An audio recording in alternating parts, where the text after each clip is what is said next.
Good afternoon. I'm going to go ahead and call to order this regular meeting of the Community Services District Board of Directors. Would you please stand? Now that I had you take your seats, would you please stand with your Pledge of Allegiance with us? Pledge allegiance to the flag of the United States of America, to the republic for which it stands, one nation under God, indivisible, with liberty and justice for all. Okay, we have a quorum. All 5 directors are present. Mr. Carmel, would you like to give us the report from closed session, please? Thank you, Madam President. At the January 12th closed session, the board discussed the acting general manager's performance and also discussed issues related to the employment of a new general manager. There's no action to report. Thank you. For the President's report, I would like to remind the public that there is a link on the website for you to give any input that you would like to give on the position description, the qualifications, the experience, and what characteristics you would like to see in our next general manager. So we are hoping that those of you who have an opinion will take advantage of that link, excuse me, and send that in, and our administrative analyst, Haley Dodson, will consolidate all of those comments and send them to the board for our consideration at a future date. So I would appreciate that. Thank you. President's report also, several of us have been attending webinars to further help us be efficient in our leadership and representing the members of this community. 3 of us attended a webinar on being an effective director yesterday and today. We've also attended webinars on the Brown Act. So I appreciate the district funding those webinars for us. Much appreciated. And it's a great experience. And those directors who have not taken it yet, I would really recommend that they do. Agenda review, additions and deletions. I'm going to table agenda items A and B. These are all things that are already on the agenda for January 30th, and we will be discussing those items then. Are there any other items in the agenda that anyone would like to table for a later time or change the order of? Madam Chair, I apologize. We just lost internet connection. We've lost the stream. We need to take a 15-minute technical break. Okay. I apologize. Okay, thank you. We will be taking a 15-minute break.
Madam Chair, we're back online.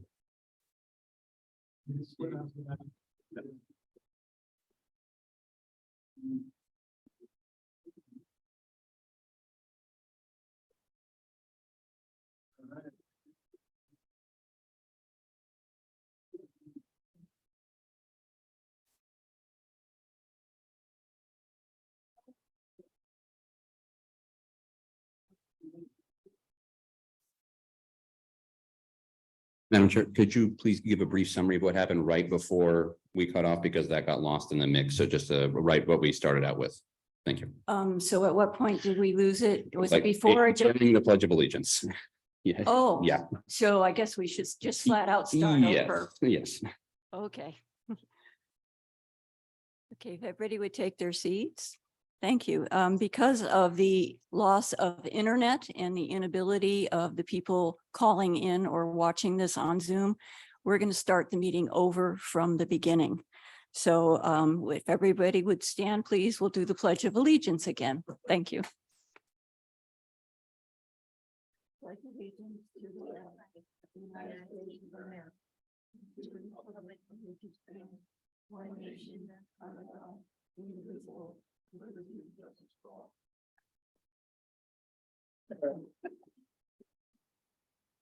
Okay, for my president's report, we do have a quorum. All five directors are present. And we need to redo the report from closed session.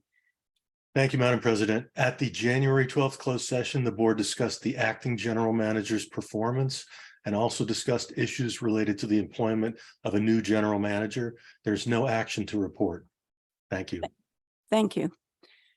President's report, since the members of the public watching from out there somewhere online, we do have a link posted on the CCSD website, cambriacsd.org, as well as on social media and in the article in the Cambria CA, asking the public's input on their opinions on the position description, experience, qualifications, characteristics, what they would like to see in the next general manager. So we would really appreciate if the public would take the time to give us their input on these items. And our administrative analyst, human resources, and information technician, Haley Dodson, will consolidate all those comments and present them to the board. And this is anonymous. You know, your comments will be anonymous. We won't know who said what. So I also commented on some training that the directors were taking. Several of us have just completed webinars on how to be an effective general manager and on the Brown Act and how to do an appropriate general manager evaluation. So moving forward, we did agenda review, so let's do it again. I am going to pull items 8A and 8B because they are part of the agenda for January 30th. And we will be discussing those things then. And is there any other item that any of the other directors want to table, change the order of, or? No? Okay. So next we have the swearing in of our new fire captain. Who, are you going to be doing it, Chief? I'll be taking that one over. So, Madam President, Board of Directors, community, I have the esteemed honor to present Michael Castellanos. Michael Castellanos was born and raised in Cambria and graduated from Coast Union High School. He started his fire career in the Siskiyou County as firefighter with Lake Shastina Fire Department. He has worked for the Cambria Fire Department since 2012 as a firefighter and was promoted to fire engineer in December of 2016 and is now being promoted to the rank of fire captain EMT with the Cambria Fire Department. So he's also previously worked for Cambria Ambulance and CAL FIRE for 2 years. Michael brings a lot of experience, institutional knowledge, and commitment to this community that is an extreme value to all Cambrians and especially the Cambria Fire Department. I'm extremely honored to invite Michael up right now to be sworn in. and then invite his family members up to place his badge on. So the badge ceremony in the fire service is something that lives with you forever. Whenever you get to have the badge placed on you, the badge is more than a piece of metal. It's more than a piece of tin. It represents the oath that you take and the oath that you're going to follow for the rest of your career. We always get to choose who places that badge on, and that person, it becomes a very special thing for not just the person wearing the badge, but who gets to place that badge on you. And so I'm very excited to give Michael this opportunity in this promotion to the rank of captain to have him wear this badge and everything that it means every single day when he shows up to work to serve this wonderful community. So at this time, I would like to invite newly promoted fire captain Michael Castellanos forward to be sworn in, and then we'll invite his family up to place his badge on him.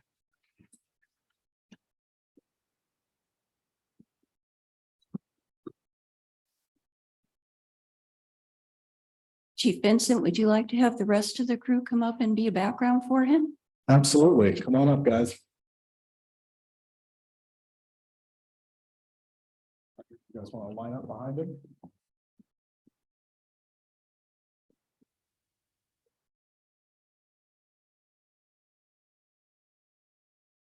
All right, Michael, please repeat after me. You raise your right hand. I state your name, I, Michael Castellanos, do solemnly swear do solemnly swear that I will support and defend the Constitution of the United States that I will swear to defend the Constitution of the United States and the Constitution of the State of California and the Constitution of the State of California against all enemies, foreign and domestic, against all enemies, foreign and domestic, that I will bear true faith and allegiance that I will bear true faith and allegiance to the Constitution of the United States to the Constitution of the United States and the Constitution of the State of California, and the Constitution of the State of California, that I take this obligation freely that I take this obligation freely without any mental reservation without any mental reservation or purpose of evasion, or purpose of evasion, and that I will that I will well and faithfully discharge well and faithfully discharge the duties upon which the duties upon which I am about to enter. I'm about to. Congratulations, Captain Castellanos. Thank you, sir.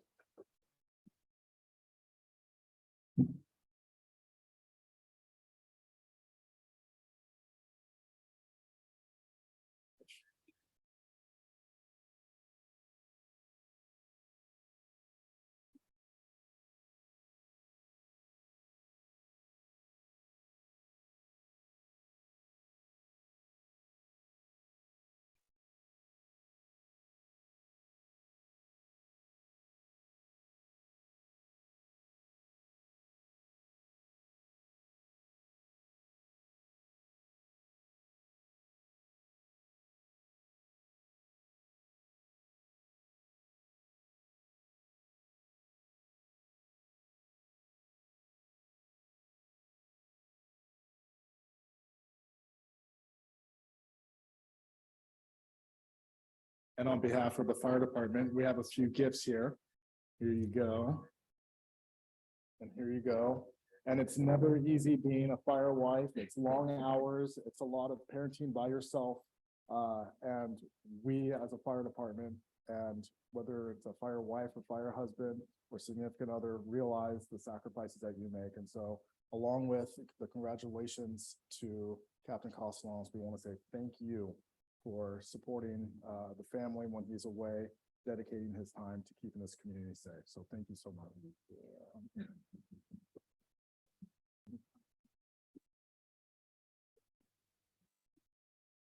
And we would love to get a speech from Captain Castellanos that he has not prepared for.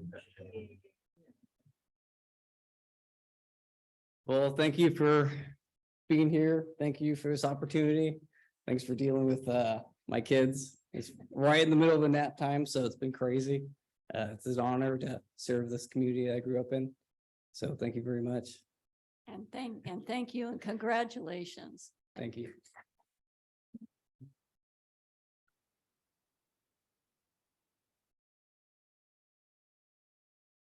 Okay, next on the agenda is board member communications. If any board member would like to make an announcement, report briefly on his or her activities, or ask a question for clarification. The board got some feedback here. Director Thomas? Thank you, President Dean. Many of us have seen recent reports that confirm what we've always known, that sitting long periods of time is one of the worst things that humans can do. So you may see me from time to time stand up and take a stretch and just keep on working. It's something that we did in many of the hundreds of meetings I facilitated back in the day and in projects. And and I think that gives added encouragement to folks that come on up to the speaker's podium. It's good for your heart, and it's good for the public to hear what you have to say. All right. Thank you. Thank you. Director Farmer? Thank you. Hello there. I don't think the microphone's on. No, we're getting a little feedback.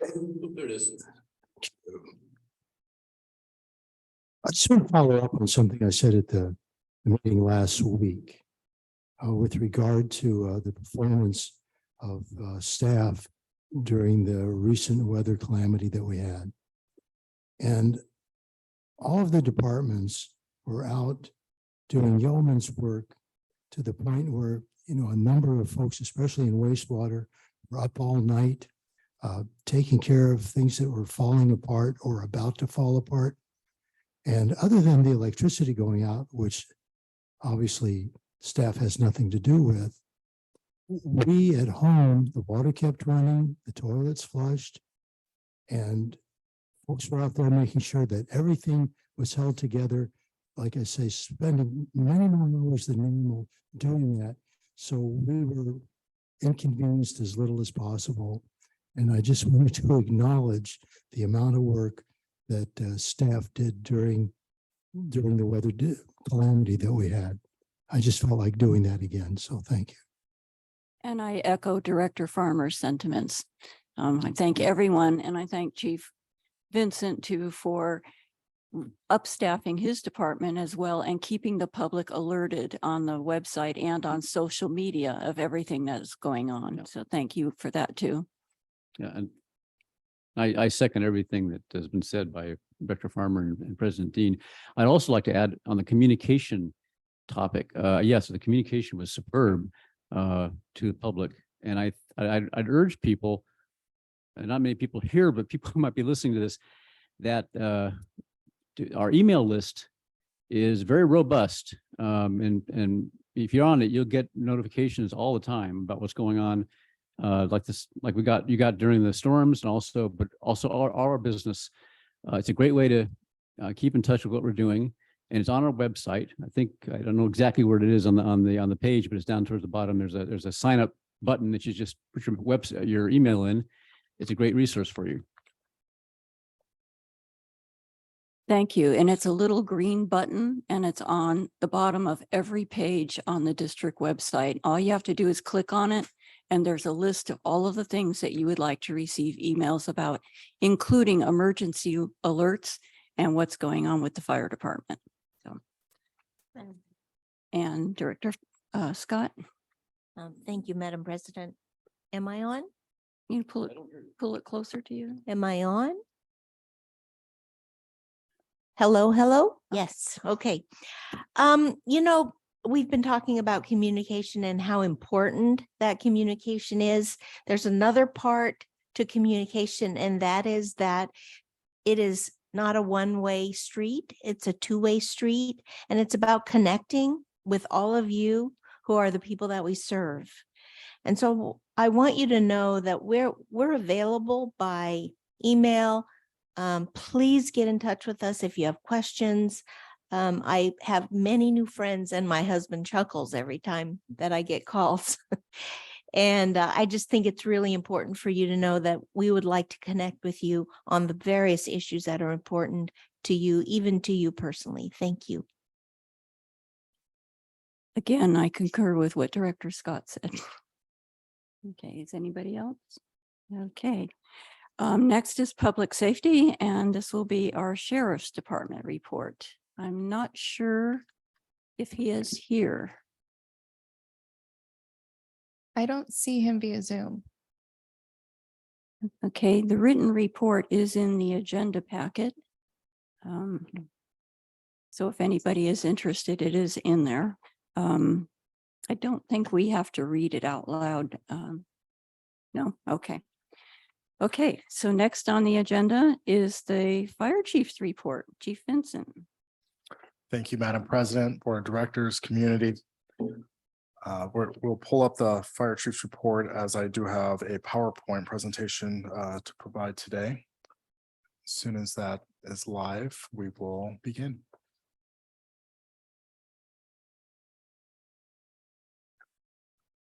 All right, terrific. So for this chief's report, I will be reporting on the recent weather events, some statistics from December as well as for the year of 2022, as well as some updates and a little bit of knowledge and education on fire apparatus. So in January, we had multiple storm systems that caused flooding, power outages, rogue waves, trees down, power lines down, and damages to structures and vehicles. The fire department did up staff in preparation to ensure that we had adequate staff on site to keep Cambria safe. I was present and daily and sometimes multiple times a day, OES, countywide OES updates to make sure that we were in line with the latest news with the National Weather Service and all of our mutual aid partners in the state, and was in touch with the board president, who was in turn in touch with all of the board members. And as you guys have mentioned, the fire department has stepped up its game in the public information dissemination aspect to try to make sure that the public is as informed as possible. We've really found that in an emergency, if we don't put the information out there, either bad information will go out or people will start to try to fill in the blanks. So we will continue to work to provide as much information as possible to keep the public informed and prepared, as responding to any emergency in a small community is a team effort. And it's not just the fire department, it's all departments in this Cambria CSD. It's the connection with the board members that have so many connections throughout the community. And it's the community connection back to us and giving us the feedback and reporting the things. So we can't do what we do without the community, and vice versa. So as we move to the next slide, just a quick snapshot of some of the photos we had trees down on Highway 1 that we will immediately get out and try to cut and move out of the roadway. They'll be chipped and taken care of later, but our priority is to make sure that our roadways are open so that we can get emergency vehicles in and out in any disaster. The Santa Rosa Creek here flooded, went around the bridge and made its own waterway. And we did have to shut down the roadway for a while, as that was some pretty fast moving water that got to about 2.5 feet deep at one point, which would be dangerous for vehicles to try to cross. With that, I would like to give a shout out to FNR, who did help with some personnel as we did open our emergency access road. So they were able to give us one personnel at a time to help on one side while we called in additional fire personnel to open the other side so that we could allow egress from the Park Hill community during that event. And I do realize for the residents of Park Hill that was extremely inconvenient. But the positive news is nobody was hurt, nobody was killed. And through the diligent efforts by all those involved, as the stream came down, we were able to mitigate this potential emergency in a positive fashion. We did have flooding down here on Main Street. The pumps were on. I know there was some confusion in the public if the pumps were on or not on. The pumps were on. They just could not keep up with this atmospheric river that came in. That being one of the low points of town is something that we will look into. We'll continue to work with the county to see what we can do to make that better. The flooding wasn't as bad as it was in the past, but it was still detrimental to the businesses in the area, as well as shutting down roadways. We did have trees fall into a home, actually a couple homes, a couple decks, cross roadways, And we did have one random rogue wave of at least 50 to 60 feet that did come up on Sherwood into a house, knocked a gentleman over and did some pretty significant flooding into that home. So as beautiful as Cambria is, there is some dangers hidden in our beauty. And so just always want to have that in the back of your mind, that when you are by our beautiful waterfront, keep in the back of the mind that Mother Nature always wins. And is never predictable. So that concludes my report when it comes to the weather event. I would like to then move on to statistics for 2022. You will see here, there was a typo. It's supposed to be good intent calls, not food intent calls. We're not feeding people on a normal basis. But for fires, we didn't have any fires in the month of December, which is a very positive thing. What's great about being an all-risk fire department is we don't just respond to fires, we respond to all risks. And by us not having any fires, we could focus our efforts in other areas. So 55% of our calls were rescue or EMS based. We did respond to some hazardous conditions calls. As well as 12 service calls and good intent calls. A good intent call is typically something where we're canceled en route, or somebody thought that somebody was down on the ground, and we get there and there's just somebody having, taking a nap by the side of the road. And so there really wasn't, there was good intent in making the phone call, but there was not actually an emergency there. We oftentimes get these for water rescues, where we'll gear up for a water rescue. Somebody on Moonstone Beach will look out and see somebody and they'll think they're struggling, and they're just not familiar with this is just the way somebody swims, or they're surfing. And so false alarms, we did respond to 6 false alarms, and severe weather and disaster. I would reckon that there's probably more than 6, but those are the ones that we were classified as severe. There's a lot of other calls that we did respond to, such as trees down, that wouldn't quite qualify as severe weather.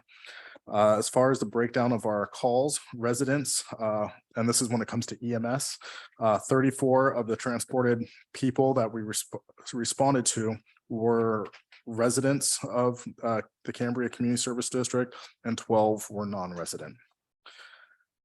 When we go on to annual statistics, we did just complete a year in 2022. Our call volume total was 1,067 calls with 15 fires, 457 rescue EMS calls. And the rest of the stats are there, so I really don't need to read them all to you. Just what really stands out is we did have a little bit of an increase in fires this year, and that'll be some, and it's not a major increase, but I believe we went from 8 to 15, and so that'll be something that we'll look a little bit more into to see if there's some fire prevention efforts that we can do going into 2023. Oh, I take that back. No, sorry, we actually went down. We went down one. Sorry, I was looking at a different chart earlier. So no, we did go down, but either way, we are going to look at fire prevention efforts going into 2023.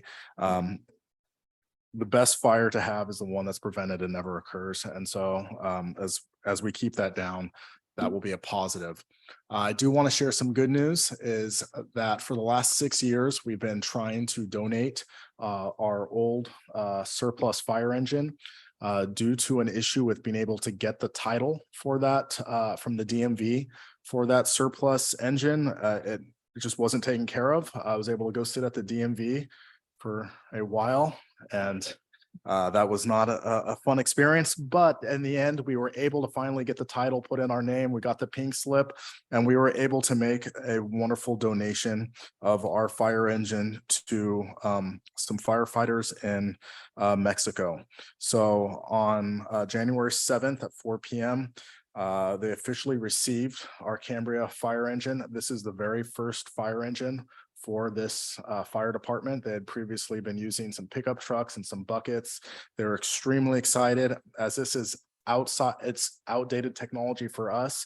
This is a huge step forward for the bomberos over there. So they had a very big ceremony. They so many thank yous back our way. This is really a game changer for that entire region for them to have this. Along with that engine, all of the agencies through San Luis Obispo County brought additional gear, whether it's our turnout pants, our safety uniforms, boots, nozzles, any additional gear that they had surplus, and we had that engine loaded up and brought down to them. So very, very happy day. It was given to the La Misión Voluntario Bomberos. Yeah, we're very excited. There's a little bit to read up on there. That's in the agenda packet if you'd like. But from there, I'd like to just parlay into just a brief understanding of fire apparatus. You may be wondering, so we're giving fire apparatus away. What did we give away? Why did we give it away? And what fire apparatus do we have? So when we talk about the different types of fire apparatus, there's specialized, there's structure, there's wildland and support. Specialized would be like a big ladder truck or a rescue unit or a hazardous materials unit. Those things aren't something that we have here. But here, what you're going to find in Cambria are structure, wildland, and support units. And there's different types. The types range from a type 1 through a type 7. The biggest things to understand is your type 1 and 2 fire engines, which are your typical fire engines that you see around town. And when you think of a fire engine, that is a type 1 fire engine. And those are really meant for structure firefighting. And those are really meant for firefighting. So your type 1 and type 2 fire engines up there are structural, and your type 3 through type 7 are wildland based. What's so important about this is your type 1 and type 2 fire engines have fire pumps on them that are capable of pumping in volume. They are pushing a lot of gallons per minute. And when it comes to a structure fire, you need volume. You need a lot of water to put out those items that are on fire. Your type 3 through 7 are going to pump in pressure. So they're not going to pump as much water, but they're going to pump in pressure. And the reason behind that is typically they're going to be pumping into smaller hoses, longer distances, and up hills. And so in that environment, there are two different types of pumps and have two different types of purposes. So as we go to the next slide, just a real quick breakdown, you have type 1 fire engines. Here in Cambria, we have two type 1 fire engines. We have our Medic Engine 5792 and Medic Engine 5791. As you'll see there, our front line, which is 5792, can pump 1,500 gallons of water per minute. It is meant for volume. They're also referred to as pavement queens because you do not take those off-road. They will sink, they are heavy, and they are not meant for anything off of a paved road. But it's exactly what we need for all of the structures and structure firefighting here in Cambria. The minimum for it to be a type 1, it must have 1,000 gallons per minute, and the pressure is only 150 PSI. So that's actually pretty low. So these are high volume, low pressure fire apparatus. They have very limited to no wildland firefighting capability. So the next one you'll see here, this is an example of a type 2 fire engine. It's very much like a type 1. It'll have a bigger pump, but this is what you typically see in a very rural area, typically maybe somewhere in the Central Valley in an all volunteer place where they don't have the staff and they don't have the money to have a full type 1, or sometimes in the southern parts of the United States, you will see these. They typically carry less rescue tools, but again, it pumps higher volume, less pressure. So as we start to talk about the type 3, we've all seen these. This is the bread and butter CAL FIRE fire engine. And these are meant to pump in pressure.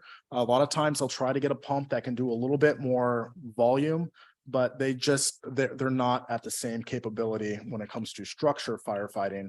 These are truly meant for wildland firefighting. And They are meant to go to large fires. Type 3s typically have the highest pressure capability in their pumps. And so they're the ones that are doing the 1,000-foot hoses that are going all the way up the mountain because it's not an accessible area. That's what, when you see this CAL FIRE unit running through the communities in San Luis Obispo, that is what those are primarily there for, is for wildland firefighting. As far as being able to be used at a house fire, they may show up, and because they do not have the full capability of the 1,500 gallons a minute, they may be able to run maybe one hose. You're pushing it, trying to get to 2 hoses to have the right volume necessary, but it's just a different mission. Is a good way to understand. Their mission is for hose lines in the wildland. Our mission is to try to put a house fire out. So as we go to a type 4, I've actually never seen one in person, so I had to actually look up that picture. That's something typically found in the South. It's a little bit bigger. It's kind of a weird concept. I've never seen one in California, but carries more water and has less rescue capability. And typically you'll find that in a volunteer area. So we move on to a type 5 fire engine. This is going to carry 400 gallons of water. It's going to pump in pressure again. And it's really meant for that off-road capability. This is in our current budget. We were budgeted this year to get a wildland capable fire apparatus, and we will be getting a type 5 similar to this, F550 front with at least 400 gallons of water. And this will work very, very well in Cambria if you start to think about access to all your parts of Fiscalini Ranch, where we do have a wooded area where low-hanging branches and a type 3 is going to sit so much higher that we have a very hard time getting a CAL FIRE unit in, whereas this off-road capable can bring 400 gallons to probably almost any part of Fiscalini. So we're very excited to be bringing that before you pretty soon, and thought this was a very good way for you to start to see, you know, why does the fire department get certain types of apparatus? So I'll go on to type 6 very quickly. This is another type of wildland fire apparatus. The state of California just bought, I want to say, somewhere about 40 to 60 of these, and through Cal OES.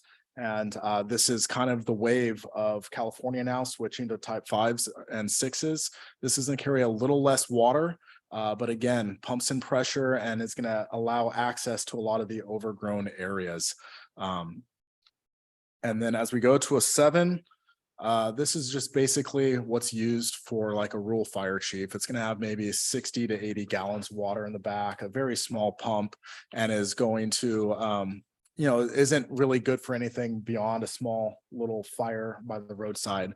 But those are the basic types of fire engines. So when we start to have a discussion about, you know, well, you guys have 2 fire engines, why would you need another fire engine? They all have a different purpose. And our biggest fear in Cambria truly isn't a house fire. We're very well prepared for a house fire, having 2 fire engines. But the biggest fear here is our one way in, one way out through Highway 1 and a wildland urban interface. And we don't have any wildland fire apparatus here. So we will have people in the wrong apparatus for the wrong job that can't access and can't pump a hose line far enough to get to, because we don't have the pressure. So we truly, as a fire department, appreciate that this board has made dedicated effort in the budget to start to address this. And we're extremely excited to be bringing something forward to you, hopefully in February, as we seek to have the right apparatus built for Cambria. And that basically, if we go one more slide, we start to talk about what we have again. We have 2 type 1 structure fire engines, a 2017 and a 2007. We have something called NFPA, and that it's the National Fire Protection Agency, and they do the studies on how long a fire engine should be in service. And 15 years front line is the standard for fire apparatus to be in service. Some places that are busier, it's going to be less, and some places that are a little slower, maybe more. But the real big reason is technology has changed so much. So if you think of your cell phone 15 years ago, and think of your cell phone today and the amount of technology. It's the same thing when it comes to our fire apparatus. When I started in the fire service, everything was manual pumps. Now our fire engineers press a button, it's all digital. And the reason it's switched to digital isn't from convenience, it's because our pumps now can't break themselves, because the digital components will actually stop a pump if somebody's trying to manually crank too far and too much pressure. It will actually stop you from doing that. It will stop us from cavitating the fire hydrants and pulling too much water from the fire hydrant. And so there are some technology changes that happen. And so they recommend not to have fire apparatus frontline beyond 15 years. So you'll kind of see the breakdown and where a replacement standard should be. And so I think the next slide kind of goes into that. It's called NFPA 1901, if you wanted more information. With that, I'd like to conclude my report, take any questions you have. Again, I want to give a big thank you to the board for allowing us to send our retired fire engine to Mexico to make a difference, save lives, save property, and continue to be of service. And secondly, I would really like to thank the board for the financial investments that you guys decided to make during the last budget cycle to allow us to start to get the right apparatus to address all of our hazards here in Cambria. And with that, I can take any questions. Thank you. Does anybody on the board have any questions or comments for Chief Vincent? Director Farmer? Yes, thank you, President Dean. First off, Chief, I want to mention that when I turned the pages and saw this photo of the fire truck that was donated to the community down in Mexico, and seeing, with such pride, the folks there, no doubt all volunteers, standing in front of that truck and knowing what it meant to that community, I just had this big smile on my face. It just made you feel good about life, about humanity, people connecting with one another. And so I wanted to mention that. Also, I'd like to ask you about, let me see if I can find it exactly where it is, down here in the, this is annual statistics for 2022.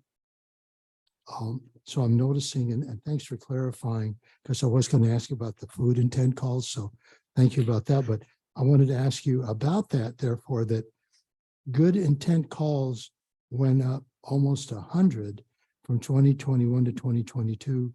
And rescue and EMS, dropped down even more than that. Is there a corollary between those two changes? And exactly what is a good intent call? I think you might have described that, and it went in my one ear and got stuck there. So could you just elaborate on that again? Absolutely. A good intent call may be, so sometimes the coding of these calls can be up to interpretation. So it may also be how the crew interprets the call. So we could get canceled to a call, and that's going to be a good intent call. So we may have somebody that lives in Paso Robles that's calling about their mother and saying, hey, I don't think she's doing okay. I think she fell. And we'll start going lights and sirens, and we get there and no, they just dropped their phone. They didn't fall. And this is just, it was a good intent. If we're canceled, and sometimes we'll get canceled by the ambulance, we'll be going and we may not even make it on scene for an emergency. And we get there and it's a good intent call. Or I can give you another example. Car parks off the roadway funny and is on a slant, and we'll get a call for a vehicle accident, and we get there and no, they're just parked off the road funny, and it was a good intent. So yeah, there seems to be a lot of good intent calls. Also realize that's going to cover all of the canceled en route calls. So in a bigger city, a lot of times we'll get a lot of flack for good intent calls or canceled en route, because you'll see a fire engine go lights and sirens and then they'll turn them off and pull into a McDonald's. They're not going lights and sirens to a McDonald's, they're just getting canceled. But a lot of these are canceled en routes. We don't have a McDonald's, so we don't get beat up here, so that's nice. But yeah, a lot of those are going to be canceled en route or canceled prior to us getting there by maybe the ambulance got there first. So thank you, Chief. Thank you for that explanation and the smile while you were doing it. I also want to ask you about rescue and EMS and how those dropped down over 130. It seems to me we should be interpreting that that's a good thing. Absolutely. I always say that your fire department's your insurance policy, and if the less you have to tap into your insurance, the better. You're paying for a good insurance policy so that if something happens, you're covered. But of course, we always hope that nothing ever happens, and so seeing less incidents is actually a good thing for this community. It's definitely something that could be studied more, especially in conjunction with the healthcare district, to see as they're going to have probably a little bit more data captured. We're going to capture the data of going there, and then we're transferring our care over to the healthcare district, so they capture even more data. But I would say overall, yeah, it's a good thing to see those numbers come down. So would that be a reflection of the actions taken or not taken necessarily by fire and healthcare district? And also it must be a reflection of the people in this community taking better care of themselves, or, I mean, I don't really know, but it seems like that would be part of it. All of those things could be true, and all of them could not be true. Okay. I would say that a bigger study could be done to understand our dynamics. I can tell you our population is actually lowering in Cambria, we're not growing, so that could be a part of it.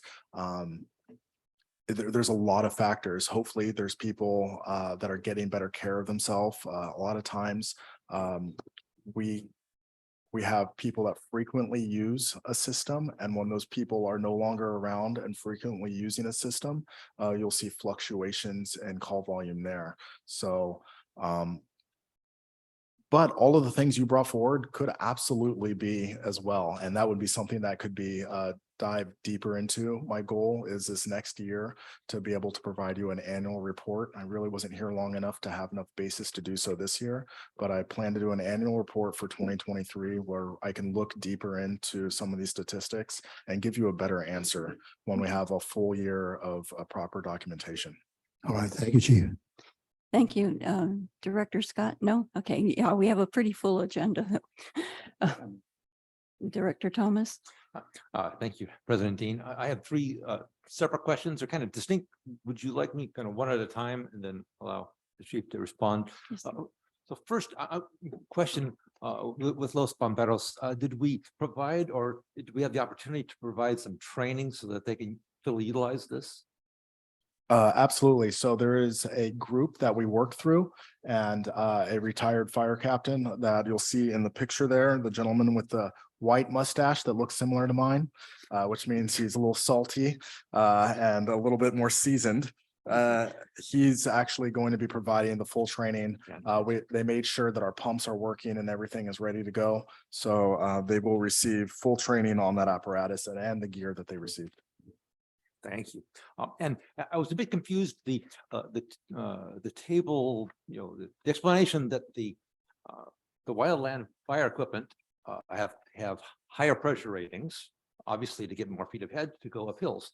Yet most of them show 100 PSI ratings, and to me that's a contradiction. I don't understand. So the two ratings on here are going to be PSI and then GPM. Mm-hmm. So the GPM is volume, the PSI is the minimum ratings for pressure. Those are the minimum standards for that pump. So as you'll see, the minimum standard, like for gallons per minute for our type 1 is 1,000. Mm-hmm. We have 1,250 and 1,500. So oftentimes I when get people that. will spec that, they'll spec above 100. When you're looking at See the type 5.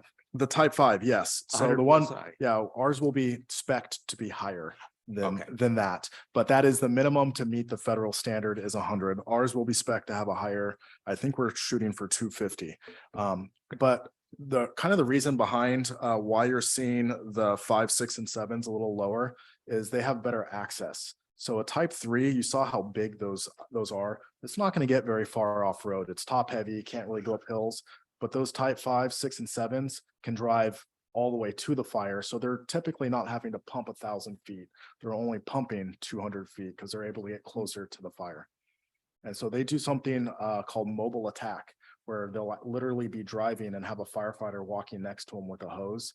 And so that's why the pressure doesn't have to be as high as in a type 3, where That one will park usually at the bottom of the hill and then pump all the way up the hill. And a type 5 will drive all the way up that hill and then get out and start pumping. Thanks for the Absolutely. primer. Third issue, we must have learned a lot from the emergency response over the last few weeks.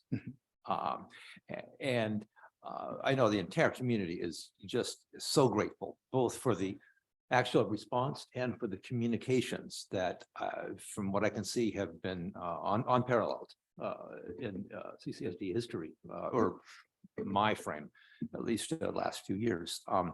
So we must have learned a lot. And is there an opportunity to have, in my business, when there would be a major event, we would have a look back. We would form a team. I was one of the people that would facilitate those teams. And we would get all people involved, look for what have we learned in terms of equipment we need, procedures, policies perhaps that need to be changed such that whatever we did right this time, by our good graces, we can do right consistently in all cases in the future. Looking at that potentially as an opportunity, that I would like to bring that up perhaps as a future discussion, and I'd be happy to assist. Okay, we could look at that as a future agenda item. Thank you. Is that it? Okay. Thank you, Chief Vincent, for the very informative and very thorough report. Much appreciated. Ms. Dodson? I do have a member of the public that wishes to speak on this item. Okay, Tina Dickinson. Ms. Dickinson, go ahead. Thank you. Thank you, Haley. Thank you, Chair Dean. And thank you. Are you hearing me? Yes. Okay, because it says join as a panelist or stay as attendee. So, okay, long as you can hear me. And thank you to Fire Chief Vincent, and welcome to the Cambria Fire Department. This is my first time to say anything in regards to you being hired. I do have something to say here, though. I appreciate your report. I understand you didn't have much time to really, you didn't have much time at all, and you weren't here for most of 2022. But I also look as insurance to Cambria for firefighting to CAL FIRE, who do have the trucks that you were talking about. No one has even referred to the other, to the wildland and rural firefighting component that we are fortunate enough to have here in Cambria. I mean, are we totally forgetting about that? And so I think that while you've only been here for a short time, to be really putting this out there so early in your time here, but also when Cambrians have been hit with really huge rate increases for multiple projects, etc. I don't really feel very comfortable with this right now. I think the timing was kind of off. And I think in another year, when I look at your report, or a little over a year, it might make more sense to me. But to just discount or not even acknowledge that we have CAL FIRE, who are the ones, when we have wildfires, pretty much take care of it and have the equipment. So those are my comments. Thank you. Thank you. Do you wish to respond?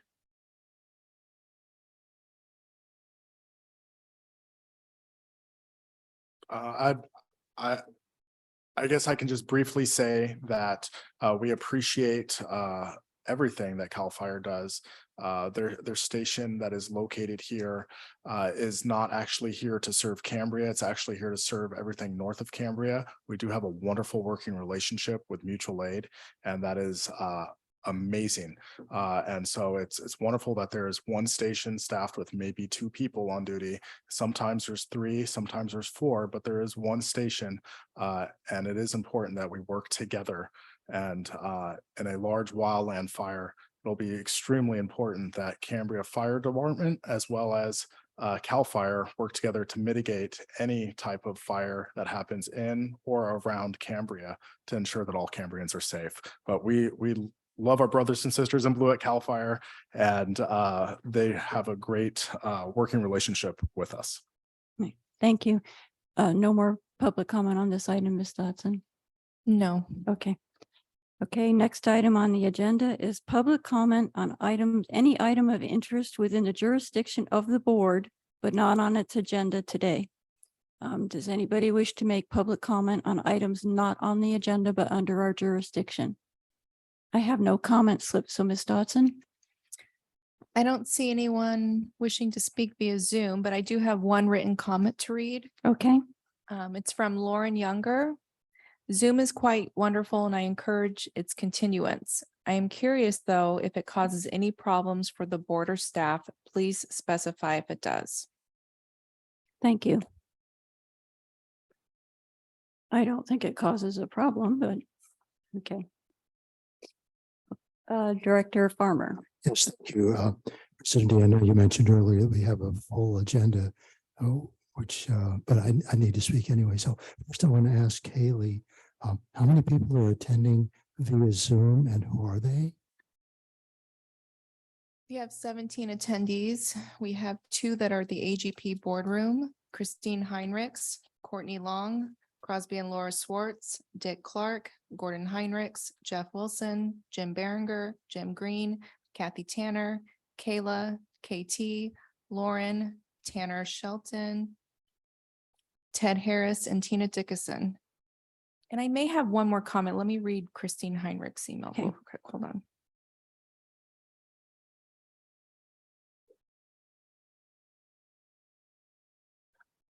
No, we're good. Okay, thank you. And we have it in attendance in the room, 1, 2, 3, 4, 5, 6, 7 members of the public. Thank you. So I overlooked something with regard to board member communication. If I could just back up to item 3 for like a minute, if you don't mind, please. This is really important. So I've attended an event this past Tuesday evening. The Chamber of Commerce had their annual dinner, and they acknowledged the business of the year and the citizen of the year. So just to let you know, the business of the year was Robin's Restaurant. We all know about Robbins. We know about Shani and what a special person she is, what she's meant to this community. But the citizen of the year happens to be in the audience right now. And I just want to mention that the comment with regard to Steve that was made by Suzanne Kennedy and talking about Steve, the person that he is, what he's contributed to this town, was one of those heartfelt and touching and totally descriptive presentations of what a great human being Steve Niffen is. And he's out here in the audience, and I just want to acknowledge so much of what Steve does is we don't even know about it. And yet Steve's a special guy. And I just wanted to mention that. And if anybody deserves Citizen of the Year, it's Steve Niffen.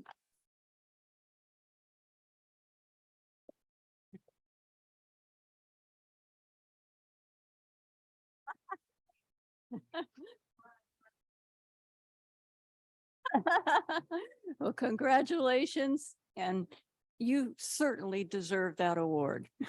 Thank you. Okay, we need to move on. We have a really long agenda today. Agenda item 6A is the general manager's report. You want to go ahead, General Manager D'Anzo? Yes, thank you, President Dean. So a few items on the general manager's report. But one thing I do want to highlight regarding staff change. Melissa Green, our program manager in our utilities division, our utilities department, has tendered her resignation, and her last day is on January 27th. She will be sorely missed. I will sorely miss her. For those of you who don't know, she does a lot. I like the term under rower is a really good description for her. She does a lot for the district that a lot of people are not aware of. A lot of the processes that we have in our utilities of automating a lot of things, a lot of the things relating to contracts, purchase orders. These things relating to compliance, things relating to will serves, all of these were her doing, and how she improved all of these processes moving forward. So she will be sorely missed, and I do wish her well in her next endeavor. And as you're going to be able to tell, she will be helping me with some of the reports moving forward here today. But I just wanted to bring that to light as far as my general manager's report. So Thank you. I'm available for any questions in the other. Okay, do we have any comments or questions from the board? I would just like to say that I've worked with Melissa Green myself one-on-one quite a bit with R&I and some of these other things, and she is a very talented person, and we will miss her. Is there any public comment on the general manager's report? Yes, Tina Dickinson. Okay, go ahead, Ms. Dickinson. Thank you. You may have noted that in your agenda today, under public records requests, that I submitted a public records request. This is what I asked for. I said, please provide via a public records request a description for the position of, quote, administrative department manager, end of quote. I'm including a link to the district's position descriptions from the CCSD website. I do not see that position listed. I received a response from the district saying there is no the district response is as follows. There is no administrative department manager position description responsive to your request. That staff change, and speaking of staff changes, was made on April 8th, and it occurred at the April 21st, 2022 board meeting. And yet, that's what, nine months ago or more. And yet there's not, that position is not listed in the district's, on the district's website or in it. I just want to bring that to your attention because seems like that maybe have been just not taken care of when it should have been. So just to bring that to your attention. Thank you. Thank you. Is there any other public comment? Nope. No, no more written public comment. No. Okay. Moving on to the Facilities and Resources Managers Report. Mr. Mendoza. Excuse me.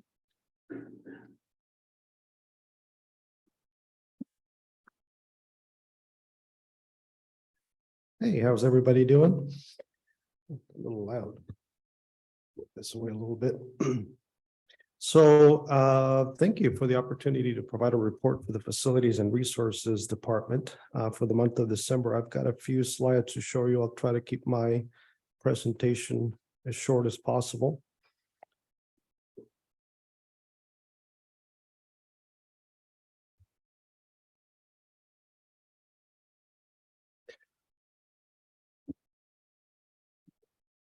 So just trying to provide a report for the storm response for December. Obviously, we've had a lot of activities in January. So all of the stuff that the department did for January will be coming out in my report for next month. So for December, the department responded to 21 trees that had uprooted or had come across our trail system. Just as a little teaser, in January, just alone the first 2 weeks in January, we added 50 additional trees that came down on our trail system. So in total, we're just over 70 trees just on Fiscalini Ranch. We're still assessing all of the trees on all of our open space properties. So we're still yet to see what that damage is. I did want to just give the community a little bit of a reminder and a caution. When we respond out to after a storm to assess the damage on our trail systems, open space properties, you will notice that we do close trails off, and they are closed off for a reason. We do have a few members of the public that may not see a danger as they come into that trail system when they see the signs. So on the screen is an example of why we are closing off certain trails. You can see on this picture a tree that has completely uprooted. It's hanging, being hung up by 3 other trees. It's hovering over a trail on the Fiscalini Ranch. A little wind change can drop that massive tree down on somebody. There's also broken branches at the very top of those trees that can come down on somebody. So again, the warning, the advice to the public is if you see signs on trails that are closed, please observe those signs. Allow us to go out there and deal with the trees and mitigate those hazards. For the most part, our trail systems aren't closed very much or for very long. We're out there very quickly. Within a day or two, the trail system is usually open to the public again. So just give us a chance to go out there and deal with those trees. I also provided a little bit of did you know on my report. And it's interesting when you come onto the Fiscalini Ranch, you may just walk by some very interesting things on that trailhead. So did you know that we go through 52,000 doggy bags a year on the Fiscalini Ranch? That just goes to show you how many furry friends come out to the ranch. We go through 19,000 trail maps that are taken from the trailheads on Fiscalini Ranch. And if you come on the ranch, you'll see an interpretive sign on each of the trailheads. Now, each one of those interpretive signs is unique. They're all different. They tell you a little bit about the trail and a little bit about the habitat, sort of a little teaser as you're coming into what you're going to experience. So next time you're coming on the ranch, take a moment, read that and enjoy that. One incredible thing that is happening out on the ranch right now is mushrooms. I've been here caring for the ranch 15, 20 years, whatever it's been. I have never seen such explosion of mushrooms on the Fiscalini Ranch. All shapes, all sizes, all colors, just an amazing experience. I share in my report some of the best trails to experience that. Now, I won't mention those trails here. You'll have to read my report if you want to find out what those trails are. But one thing that we have been having an issue with is people coming out and picking mushrooms, harvesting mushrooms. In fact, we've had a report of a person collecting, bagging mushrooms and selling the mushrooms right outside the ranch. So just wanted to let the public know that harvesting, collecting mushrooms is not allowed on the ranch. We have placed signage on all the forest trailheads, letting the public know that that's not an allowed use on the Fiscalini Ranch. Not only that, but if you actually pick the wrong mushroom and eat the wrong mushroom, it could be very dangerous to somebody's health. So just giving folks a warning on that. Very exciting news on the dog park. Happy to share with you that the new dog park board has officially been accepted back to Slow Post. Slow Post is the nonprofit that was sponsoring the old dog park, the old board. And it's been a very fulfilling experience for me to help these volunteers from the very beginning to now being a fully functioning board.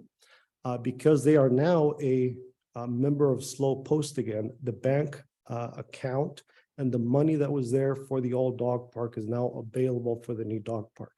So they have in the bank account a little over $46,000 that's available for use for maintenance and upgrades for the new dog park. So you'll see this new board coming out to the public and asking for sponsorships and making some repairs and making some improvements here in the next coming year. So that's very, very exciting.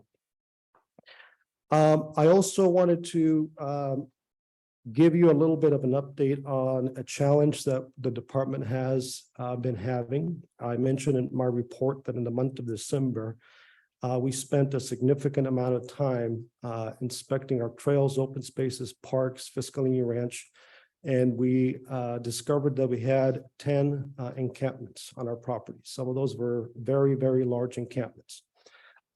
We had from the pictures here on the screen, we had a couple of very large encampments on Windsor and Highway 1 across the creek from the wastewater plant. And you can see the pictures there of what those encampments look like.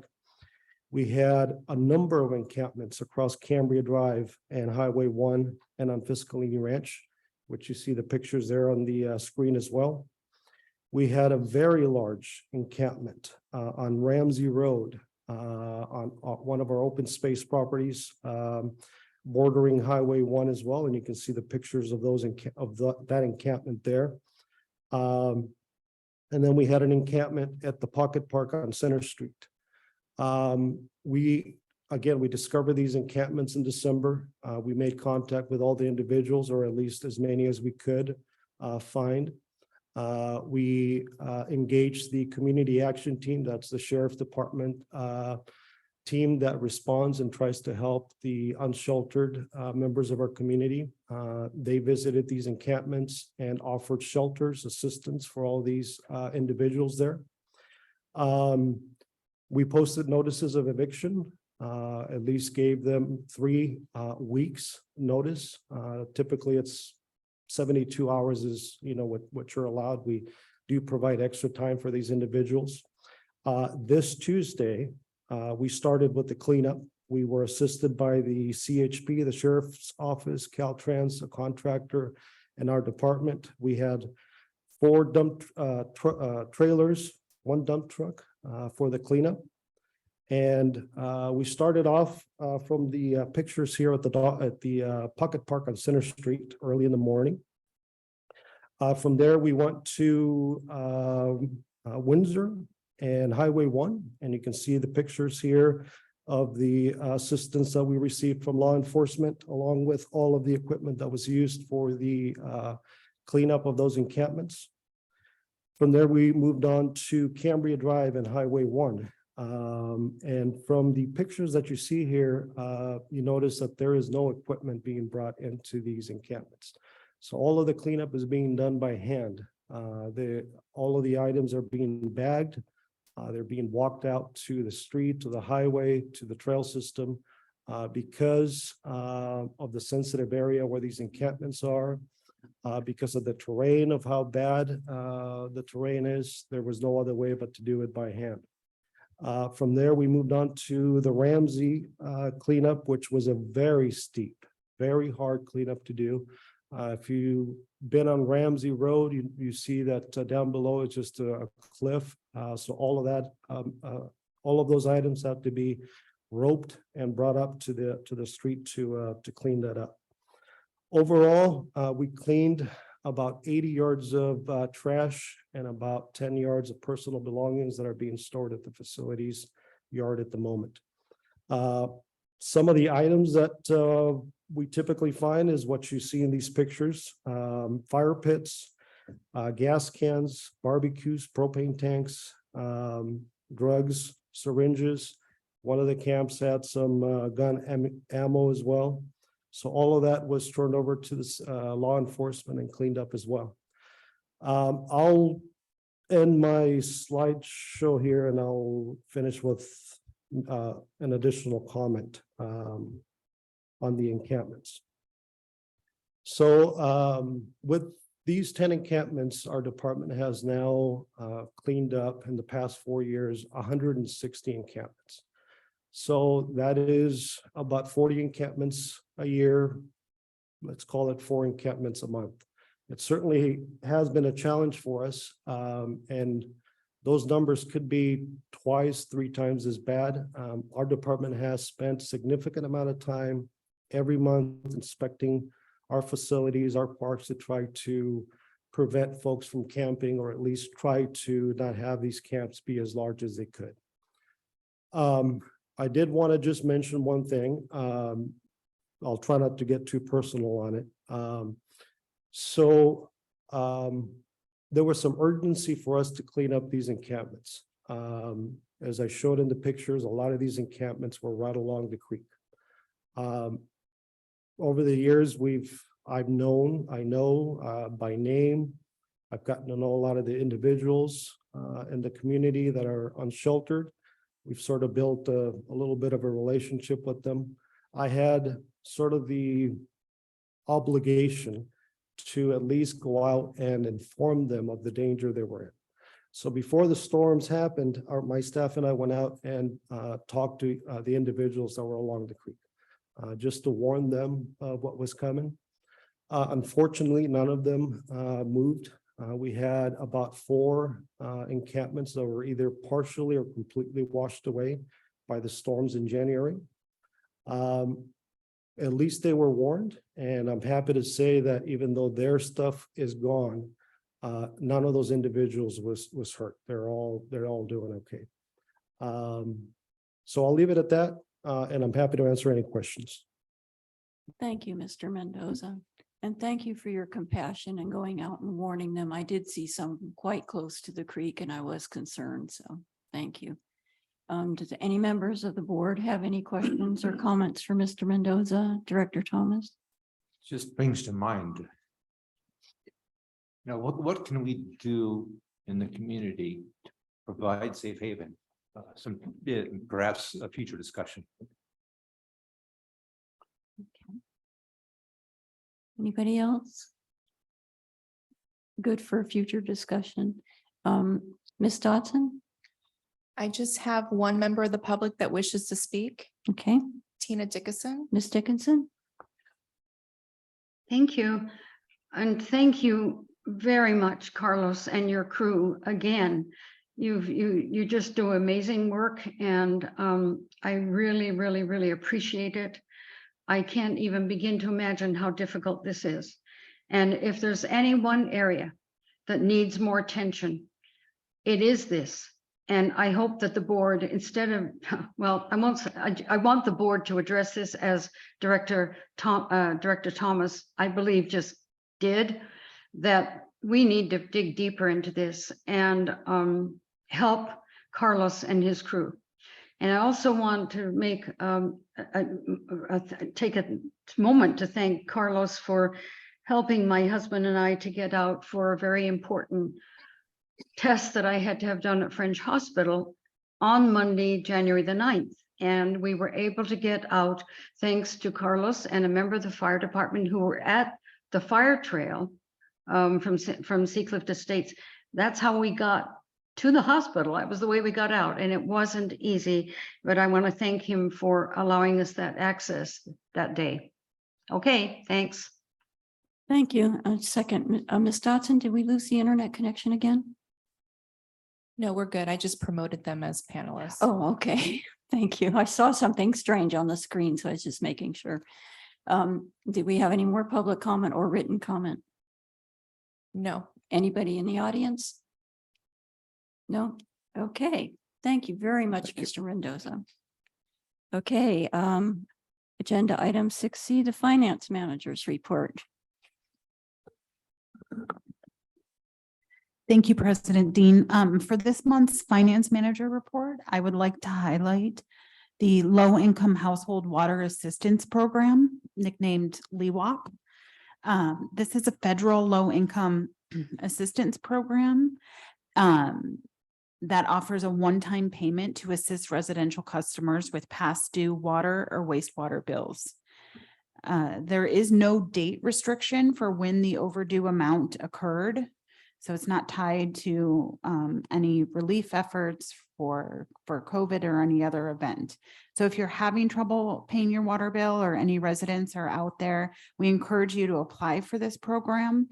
There's a link on the website that will take you to where you do need to go apply. And if anyone is having any trouble, they can call the office and we can get them assistance to apply for this program. And with that, I am here to take any questions about the report. Okay, do any members of the board have any questions on Ms. Fritz's report? I can't see through your Director Farmer. Yeah, excuse me, and yeah, I don't want to take too much time about this, but I know you're assisting a number of people in this community, and it's very thoughtful of the district to do that. With regard to this particular poster here, I guess I would call it that, low income, water assistance here for households in financial distress. And so I see that the folks in the photo are Hispanic. I know that Miriam at the office speaks Spanish, and so she's able to interact with folks in a very capable fashion. Is a poster like this or something similar available for people in this community that only speak Spanish? Ms. Bridges? Yes, there is. Okay, Great, thank you. great, thank you. Any other comments, Director Thomas? Yeah, just a quick question, and it may be, maybe next month, but, looking at the amount of funds in the money market and LAIF, it might be worth reporting the yield the district is receiving on these funds, and also the 8 million and the 12 million. A one-liner explaining what's the difference in basis in at the bottom of the page. Would be useful. There's the first table of available cash, and then the list of accounts, and the explanation, you could probably put it off in your sleep, but I was scratching my head. And I realize part of it's the 12.1 million, but you want to go ahead and give a brief explanation of that? Sure, those two tables right there, and we can definitely give more information if that's desired. So the first table with the 8.2 million are our reserves that are unrestricted. So they reside in our main checking account, which is what we do our operations out of, our money market account, and the LAIF investment fund. The second table, which is titled restricted, are funds that are restricted for a certain purpose. So they cannot be used except for those designated purposes, which the 12.1 with the Bank of New York Mellon, of course, is the PG&E projects that were just funded, our payroll account, our Vets Hall account, and the HRA health reimbursement. But we can work. I think this will be a conversation in the Finance Committee. Great, thank you. Do we have any public comment on this agenda item? I have one more. Oh, I'm sorry, I missed one, Director. Just a second. Director Scott. Thank you, Madam President. When I look at the available cash balance as of December 31st, it would be really helpful for me to see what the available cash balances were at the end of the month for each, or at least at the end of the quarter for the whole year of 2022, so that we could see. And I was going to ask you, are we doing okay? But I think that would give me the information that I needed to show that the available cash balance is not declining at a fast rate. Okay. That answer, okay. Okay, Ms. Is that Dodson. something that the board would like in future reports? If it's not too much trouble, yes, I think it would be very informative. Okay. Thank you, Ms. Dodson. Do you have any public comment on this item? No. No. Anybody in the audience have any questions? No. Okay. Moving on to the utilities report, Mr. D'Anzo. Yes, thank you for the opportunity to present the utilities report for activities that happened during the month of December. So there's obviously things that happened in January that were pretty noteworthy that are not in this report, such as the rains, although some of the rains did start in December. But I do want to summarize, though, that the good news is there weren't any sewer spills. There weren't any interruptions of service during the times of the storms. I will be speaking more on that in detail in the next month's report. Something that did happen, I wanted to highlight a couple of things in the utilities report. There was an electrical failure that happened in the wastewater plant. And this is one of those things where the cause of it was an electrical shortage due to old conduits that happened. If you saw the wires, it's kind of scary sight. Because a lot of these wires were installed in the mid-70s, so it was pretty harrowing to see.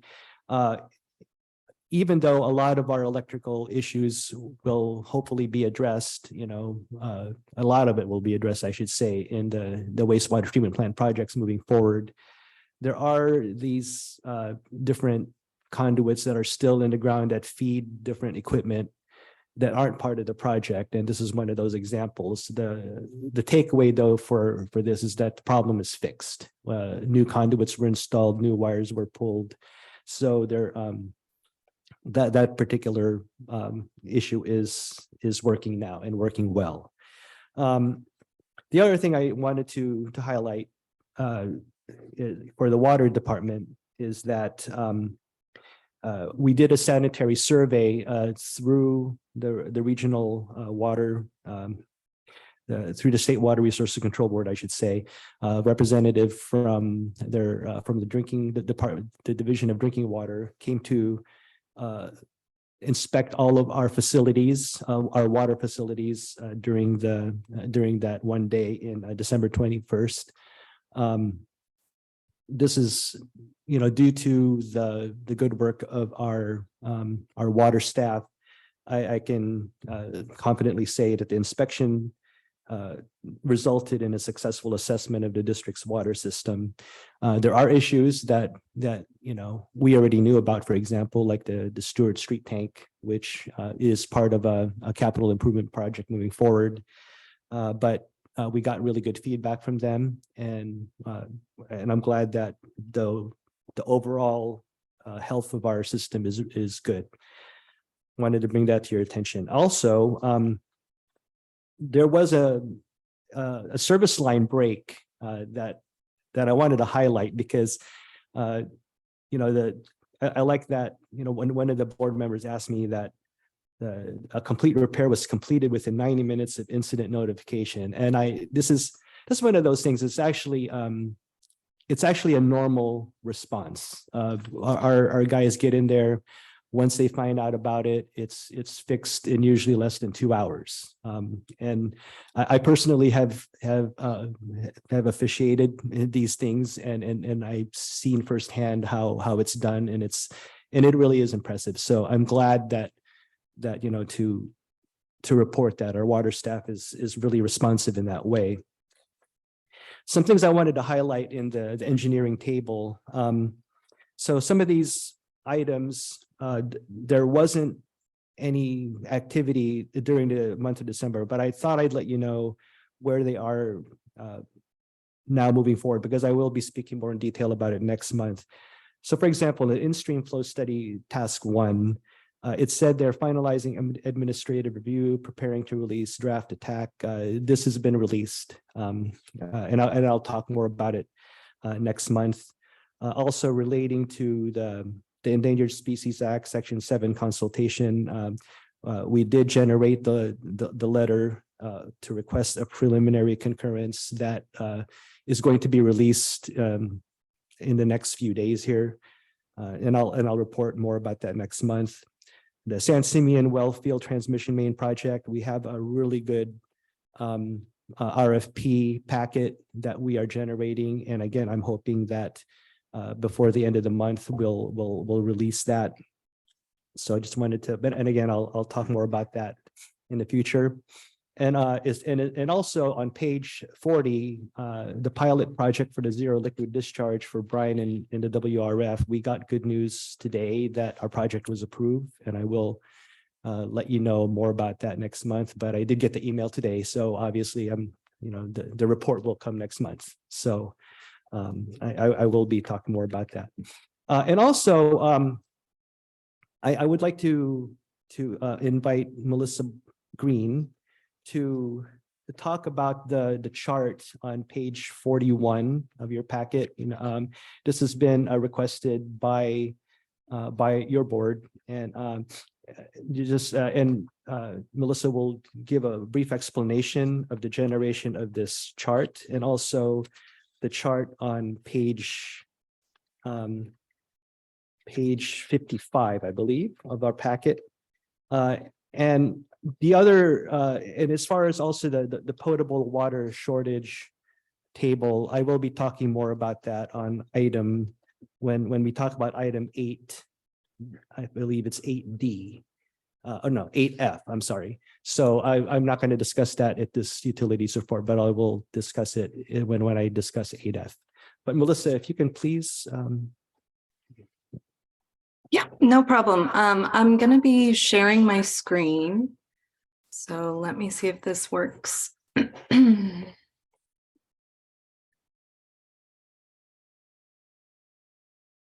I'm actually gonna start backwards and move forward. So can you all see the permitting timeline? Yes. Okay. So I wanted to present this kind of high-level overview of permitting efforts to date to try and tell a story about, what staff has been working on over the last 8 or 9 years. I know it's brought up frequently that it's been a protracted timeline and there's a lot of frustration about this project. So I thought it was important to kind of just take it back to the very beginning and highlight some of the major milestones. So starting in 2014, 2015, we begin with just basic design and permitting. The emergency permit was issued in, I want to say it was May or June of 2014. And the project was actually completed in a very aggressive timeline. So 2014 and 2015 was a period of like a lot of activity and some serious progress. It's ironic that momentum resulted in the project that we have today that is sort of in slow motion. But in the beginning, it was envisioned as an emergency response, and it was permitted as such, even with the initial permit application for a regular CDP. The Emergency Water Supply Project, as it was known, was submitted, and CEQA was originally bypassed under a governor emergency declaration. But the district knew that in order to get the regular permit, they would have to go back to the drawing board and be compliant with CEQA. And part of that was originally planned to be what's called an initial study mitigated negative declaration, ISMND, and then quickly was upgraded to a full-blown environmental impact report, or EIR. And the EIR was completely drafted. It was noticed, provided, circulated that an EIR was being prepared and would be available for comment. It wasn't until 2016 that the scope of the project changed to include water supply for a limited amount of growth. This is also when the name was changed to the Sustainable Water Facility. And a subsequent EIR was prepared with the original EIR sort of as, retooled to become a subsequent EIR, tearing off of our program EIR, the Water Master Plan. And that document was prepared, circulated for review, comments were received and addressed, and then it was certified by the CCSD board in 2017. So that resulted in a revision to our CDP application with the county to incorporate the new project components that were part of the SWF. Also in 2017, the brine pond became subject to a cease and desist order issued by the water board as a result of some historic flooding and engineering failures at the pond. The decision was made to implement a closure plan, and that began to be drafted in 2017 with the help of our consultants, CDM Smith at the time. 2018 is when the bulk of the brine pond closure efforts were completed.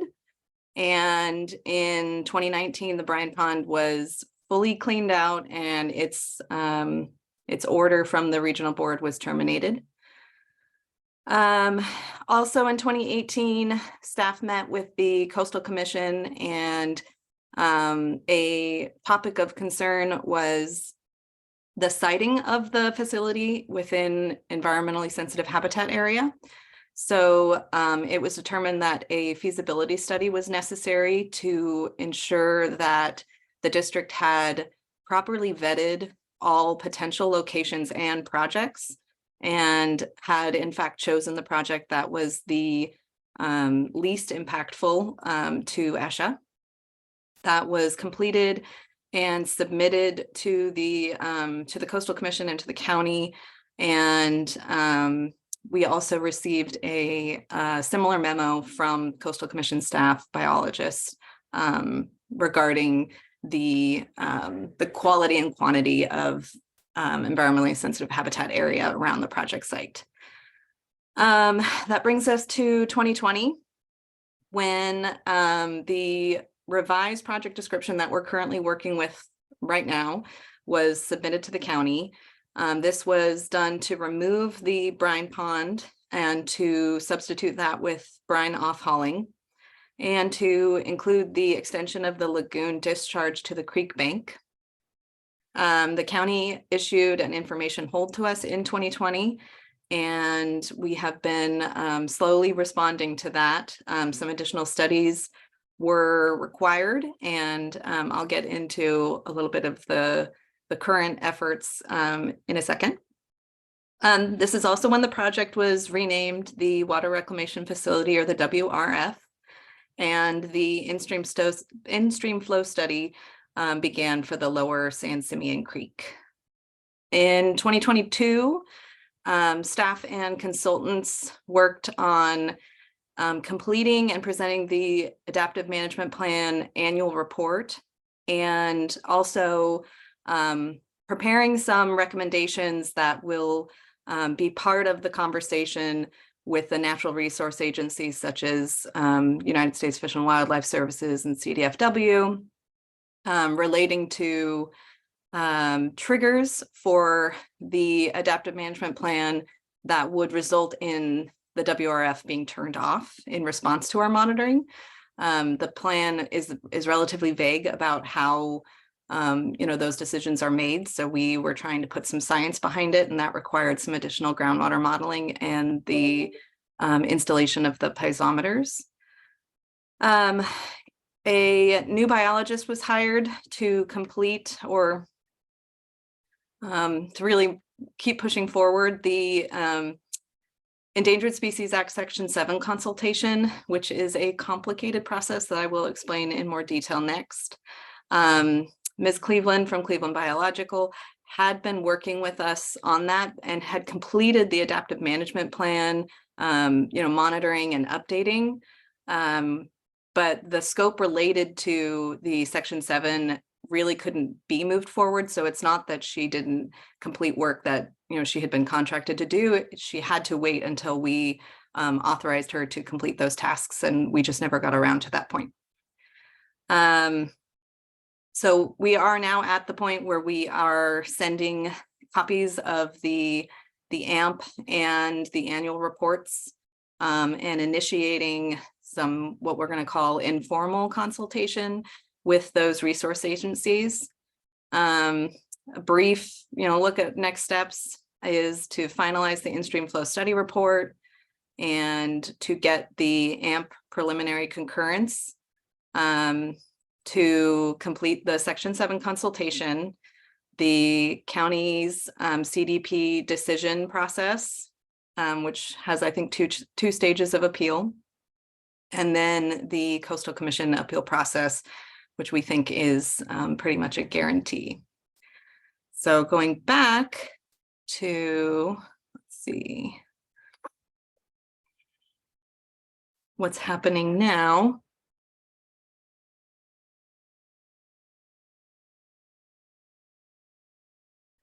I tried to create something visual that explains the concurrent processes of obtaining the CDP, updating the AMP, and having that reviewed and vetted by the state and federal natural resource agencies, completing the in-stream flow study, and then eventually the Section 7 consultation.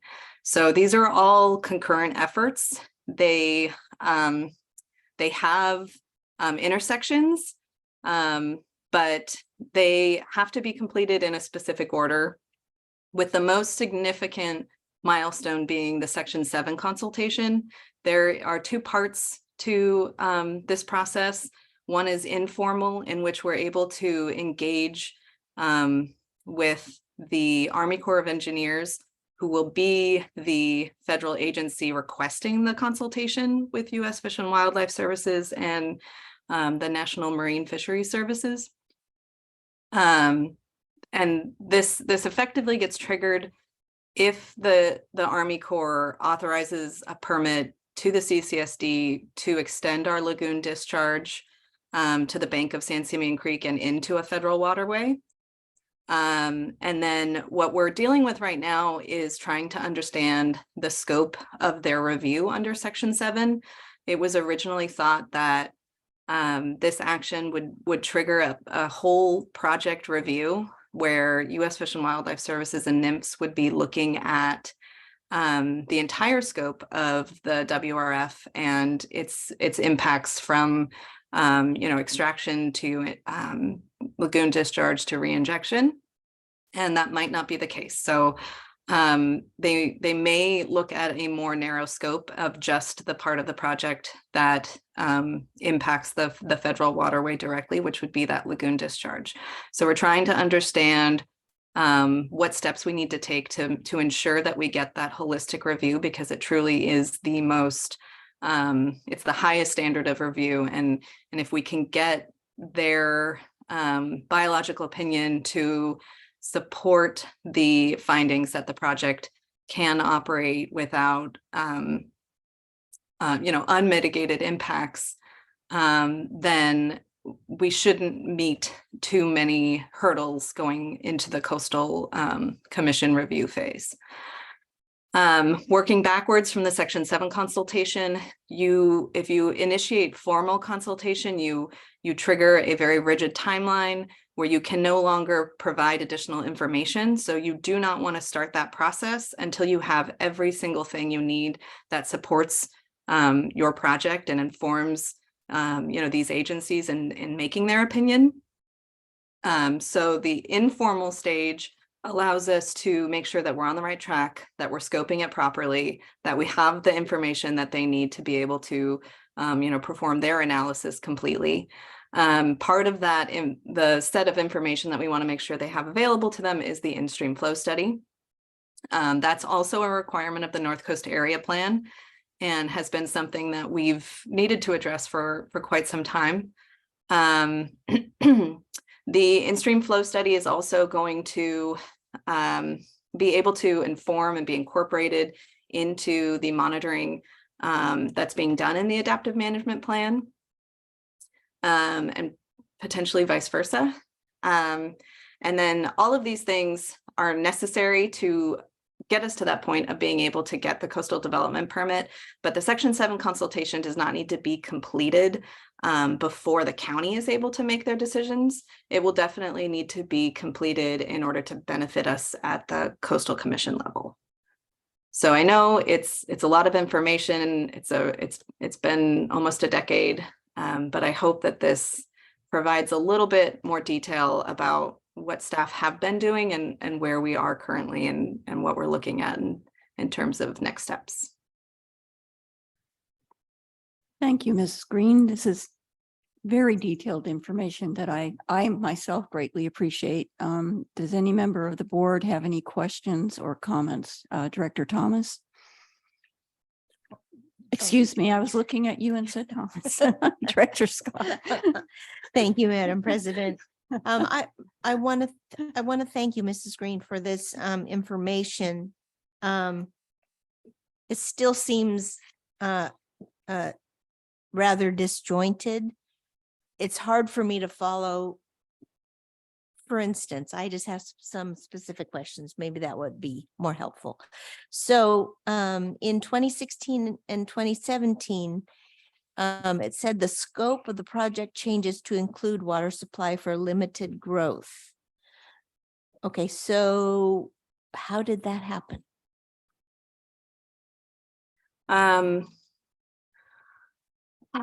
Well, you'd have to go back and look into, board action that was taken during that time. I believe it would have been staff recommendation to include some of these changes. We had, significant political support at the time. We had, a lobbyist who had been supporting our efforts, and there was a lot of strategic forward thinking happening at the time. And I think that the way that the board effectively authorized those changes taking place was by authorizing the use of funds to complete the studies. Having to do the SEIR after completing an EIR resulted in change orders with our environmental consultant.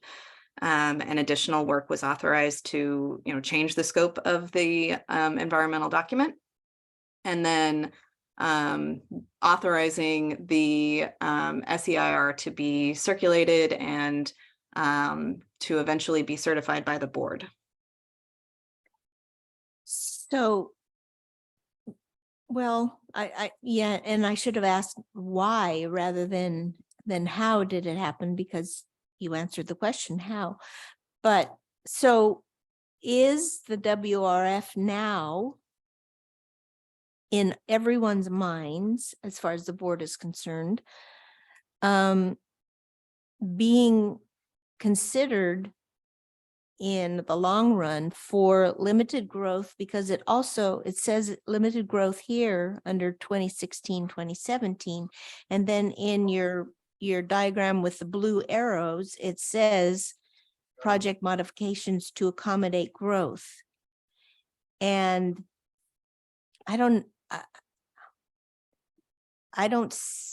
see it that way. I mean, do others, can someone else talk about accommodate growth? Because that's not what I thought was happening. I think that needs to come to the board for further discussion Okay. at another time. Okay. So, So thank you for clarifying that. okay. I lost track of who put their light on first. Oh, okay. Vice President Gray. Yeah, thank you. Thank you, President Dean. Yeah, thank you, Mrs. Green, for a very thorough report. And I know it's extremely complicated to explain the last almost 10 years of activity. But I had just a couple of questions, and I had a comment. Actually, I don't want to get into discussion also about the growth designation, but I did have a slight comment, maybe some background information on that to offer. The question I had on the chart with the arrows, the timeline chart, I was struck by this phrase in the final section there about the section 7 consultation.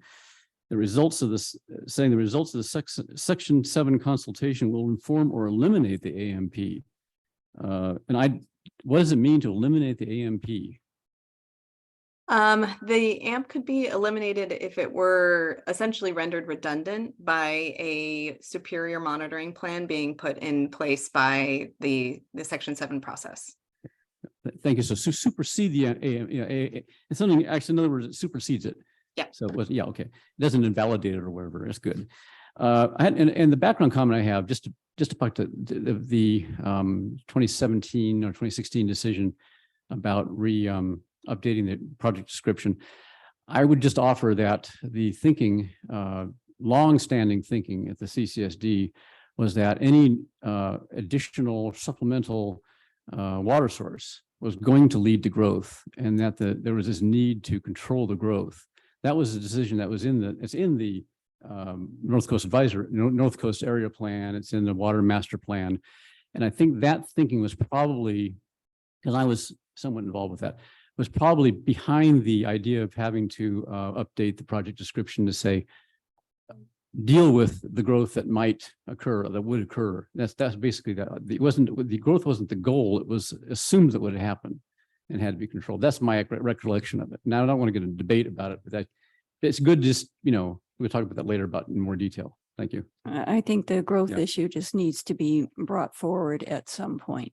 So, Director Farmer. Well, in that case, I won't bring it up at this moment, other than to remark on the initial emergency water supply project, where the wording in the permit was for existing customers only and not for growth. I'm not going to say anything more about that. By the way, Melissa, you are going to be missed, and thank you so much for all the work you did. And obviously, you could provide a lot more information here, but the basics are very well presented, and thank you.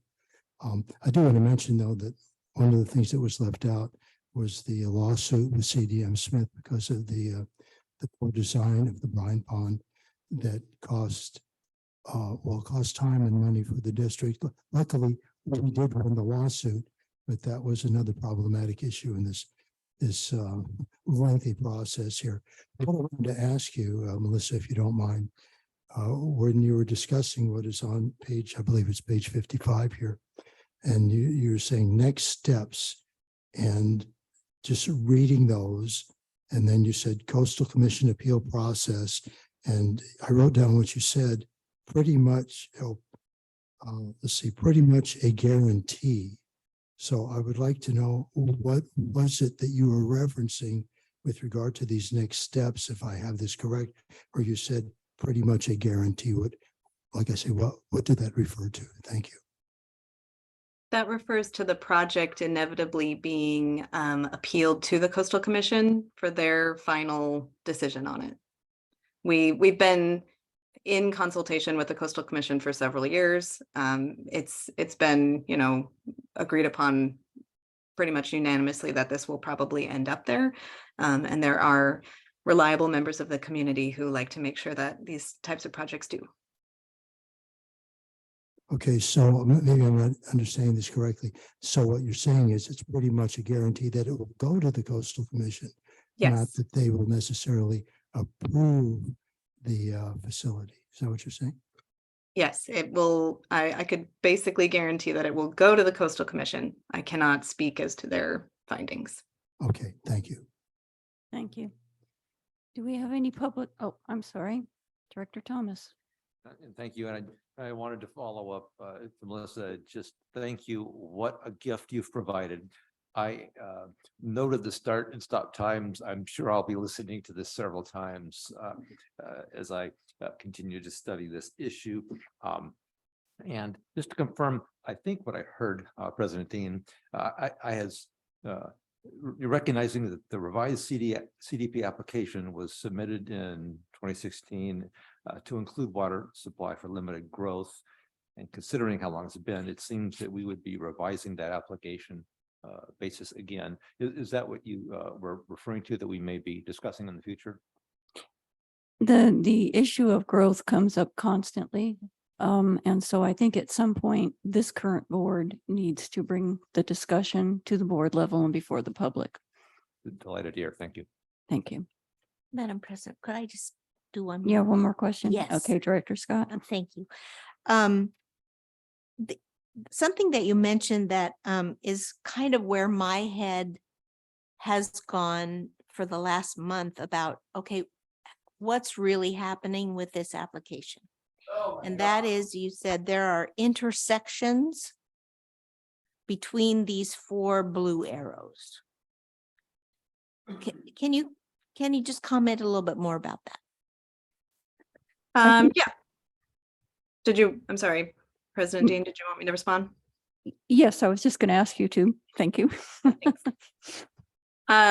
Yes, so intersections, meaning that the coastal development permit can't really successfully proceed without addressing some of the issues such as the adaptive management plan and the in-stream flow study in order to be compliant with local coastal policies.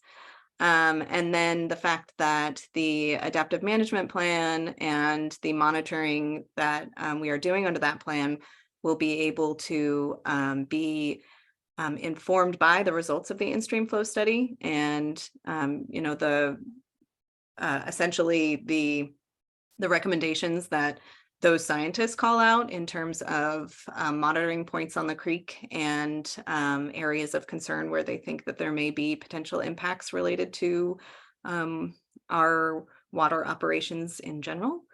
And then all of these supporting studies, the adaptive management plan and the in-stream flow study, which also, informally on the staff side, we include kind of that task 2 where we've been doing that additional groundwater modeling to kind of strengthen the adaptive management plan. That will all play into the section 7 in terms of the available information that those agencies have to be able to make their decisions. So the more information that we can provide to, help those agencies understand what the project does, when it will run, where the potential impacts are and what, proposed mitigations are, the better set we are in, approaching the final phases of the permit application. Thank you. Okay. If you can hang on a little bit longer, Mrs. Green, I'm going to see if take public comment, and we may need you to respond to something. Yes, we have Crosby and Laura Swartz, followed by Tina Dickinson and Christine Heinrichs. Okay, I'm going to go ahead, Crosby and Laura. Yes, good afternoon, President Dean, board, and everybody there. Laura Swartz, Cambria resident since 2008. We've been following all of this, so this report made tremendous sense to us because we've been there since day one, and experienced the 2014 drought and all that. My question here, which is very timely, I think, since Melissa, you seem to have all the information. My husband and I both sat on a build out reduction board for 2 years and faithfully went there. There was also a build out reduction committee before us that was in action for 2 years. We came up with all kinds of recommendations. Now, this build out reduction is mitigation for this potential quote unquote growth. Now, is that still in existence? You've never adopted it. When are we going to have a conversation on the build out reduction plan? And I want to say it again so everybody in Cambria and the board realize there is a build out reduction plan. Thank you very much. Thank you. I'm going to wait and take all the public comment before we have any responses. That's okay. Ms. Dickinson. Yeah, now Tina Dickinson. Go ahead, Ms. Dickinson. Thank you. Thank you for the report, Melissa. I find some very interesting information in that, and it kind of goes back to what Mr. D'Anzo was attempting, I think, to report on at the RNI December 12th meeting.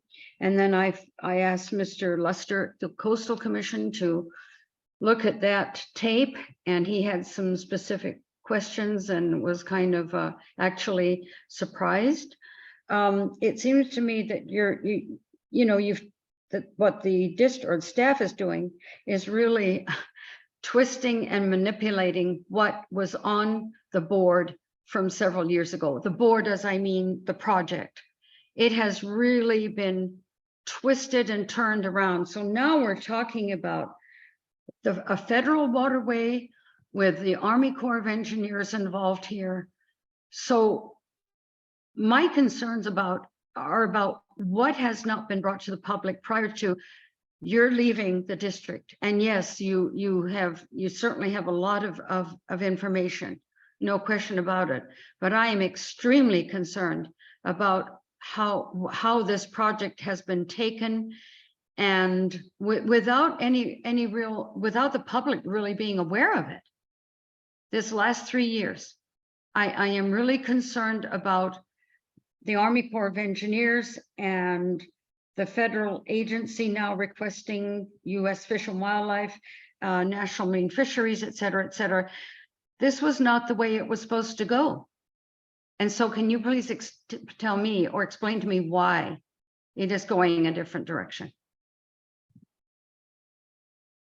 Is that it, Ms. Dickinson? I'm going to have her answer these questions at the end. Okay. We have more public comment, Ms. Yes, Christine Heinrichs submitted a written comment, so I'm going to allow her to speak at this time. Okay, Ms. Heinrichs. Yes, thank you. And thank you, Mr. D'Anzo and Ms. Green, for these charts. This information really, this is the first time it's been presented quite this way. And for documenting the several name changes, which has been very confusing to the community. The charts do contain a lot of general information and document that changing scope. One of the other things that's overlooked and not mentioned was the district's hiring of Pavo Ogren as a strategic advisor on this project permit application. And he worked on it for about a year, gave an extensive report. I think it was back in 2019. I think it was November 2019.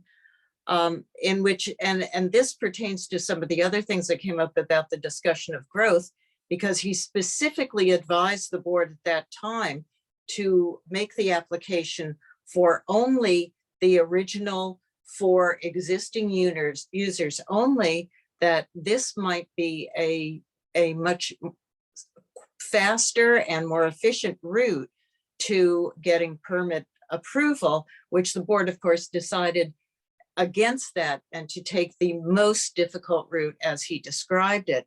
And I strongly advise people to listen to his report. He's quite an experienced guy and had studied this quite thoroughly. Since Mr. D'Anzo said that in-stream flow study draft has been released to the Technical Advisory Committee, can that also be released to the public? Can the public have access to that? When does the Technical Advisory Committee meet? And is that meeting open to the public? At this point, the project was constructed 9 years ago, and I'm not sure whether it was new when the district acquired it. How long is its useful life? Usually projects like this last 10 to 20 years. I'm just wondering how much time we really have left on it. On the other part of the engineering report, Mr. D'Anzo, in that engineering chart, it's always very useful. But this month, 8 of the 15 projects are simply indicated that there's no change from last month. This is difficult for the public to follow because then you have to find where that last month's chart is, look it up. It's not that easy to negotiate. So it would be helpful on that engineering chart if you actually say what the progress is on those various projects. And I was surprised to see that there's no progress in relocating the EV charging station. I thought that was done. So thanks on that. And on that lovely chart on page 55, which is very helpful, although it's called a high-level timeline, but actually has no times on it. There are no dates on it. And on my computer, it's extremely difficult to display it. I had to reduce the size and then rotate it and go back and forth. So it was just technically very difficult to work with. It was not very user-friendly. So thank you for this report. Thank you for opening this. I appreciate that there is some interest in having a discussion of growth, which has not been specifically addressed, although the boards in the past have all been in favor of supporting this plant for growth, which, as Mr. Ogren reported, is very difficult to do. Thank you. Thank you, Ms. Heinrichs. Do we have any more public comment? No, we do not. Thank you. Anybody in the audience have public comment? Okay. Oh, excuse me, Director Thomas. Yes, I was going to finish with Mrs. Green first. Okay, did you have any response to any of this public comment? Yes, the BRP is a document that we still have on file, and it is a mitigation measure recommended in the Water Master Plan. I don't think it was specifically called out in the 2017 SEIR as a mitigation measure. I could be wrong on that, but I tried to check pretty quickly here and I didn't find it doing a brief search. So I don't know that proceeding with the project would necessarily trigger the BRP being adopted. That might be a policy decision further down the road, or it could be something that is requested as a mitigation measure by the permitting agencies. The project description was submitted to the board before it was submitted to SLO County. So your board did review the existing project description, which did include the extension of the lagoon discharge line. So none of these pathways that we've explained today have changed necessarily. They were always avenues that we were going to proceed down, but the how to, what content was in the project description changed, the level of review that the biologists would have to complete on our end, like our biologists and their biological assessment. So the work on that was not able to be fully completed without, staff kind of confirming or, altering the project description. The issue of growth is huge and definitely changes the scope of environmental impact. And that's something that I definitely agree with all of the other comments made today. It needs to come back to the board and be decided on. And then I did work very closely with Mr. Ogren, and he is a very, very intelligent man. And he did recommend permitting the facility as constructed, the project as it's, as built. And then the board did choose to go with the 4650, growth inducing factor included in the existing project description. So kind of going way back to a question that Director Scott had asked. Technically speaking, the permit application on file right now does include growth. And then the useful life of the facility, I would leave that to Ray to specify, but I can say that just like with our wastewater treatment plant, you implement, repairs and maintenance activities to be able to continually operate the water reclamation facility. It's not something that we are going to, junk after 15 years. It's something that you replace, pumps and motors and filters, and you can continually operate it as long as it is properly maintained. Thank you, Ms. Green. And I would like to mention too that it was previous boards that agreed to put the growth in there, not the current board that is here now. Mr. Danzo. As far as the useful life, Melissa is right that typically when there is for any infrastructure project, there is a magic number there, typically 15 years. When we do have to start replacing things, the issue with the water reclamation facility as it stands right now, it's not running. So there are other issues though, like not running is also an issue. And there's also, right by the ocean. So there are a lot of marine influences that would, rust certain things.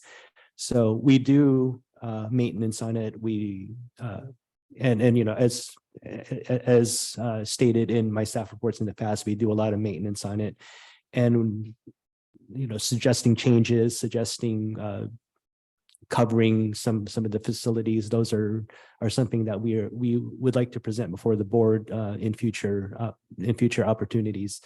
But it could run indefinitely, like for as long as we maintain it well. So, yeah. Thank you.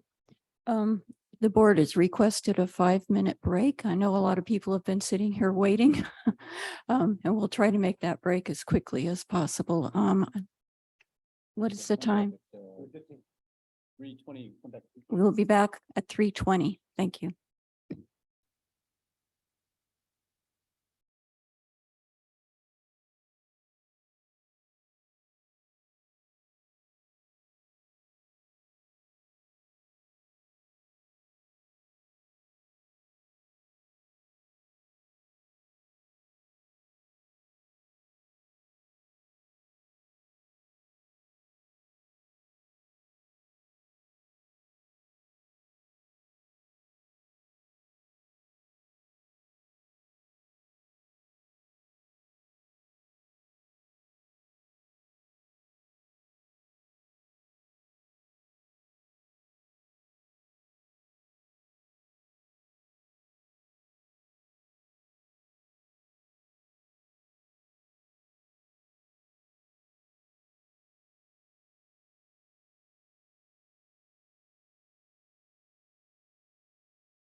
If the board can take their seats, we're ready to go.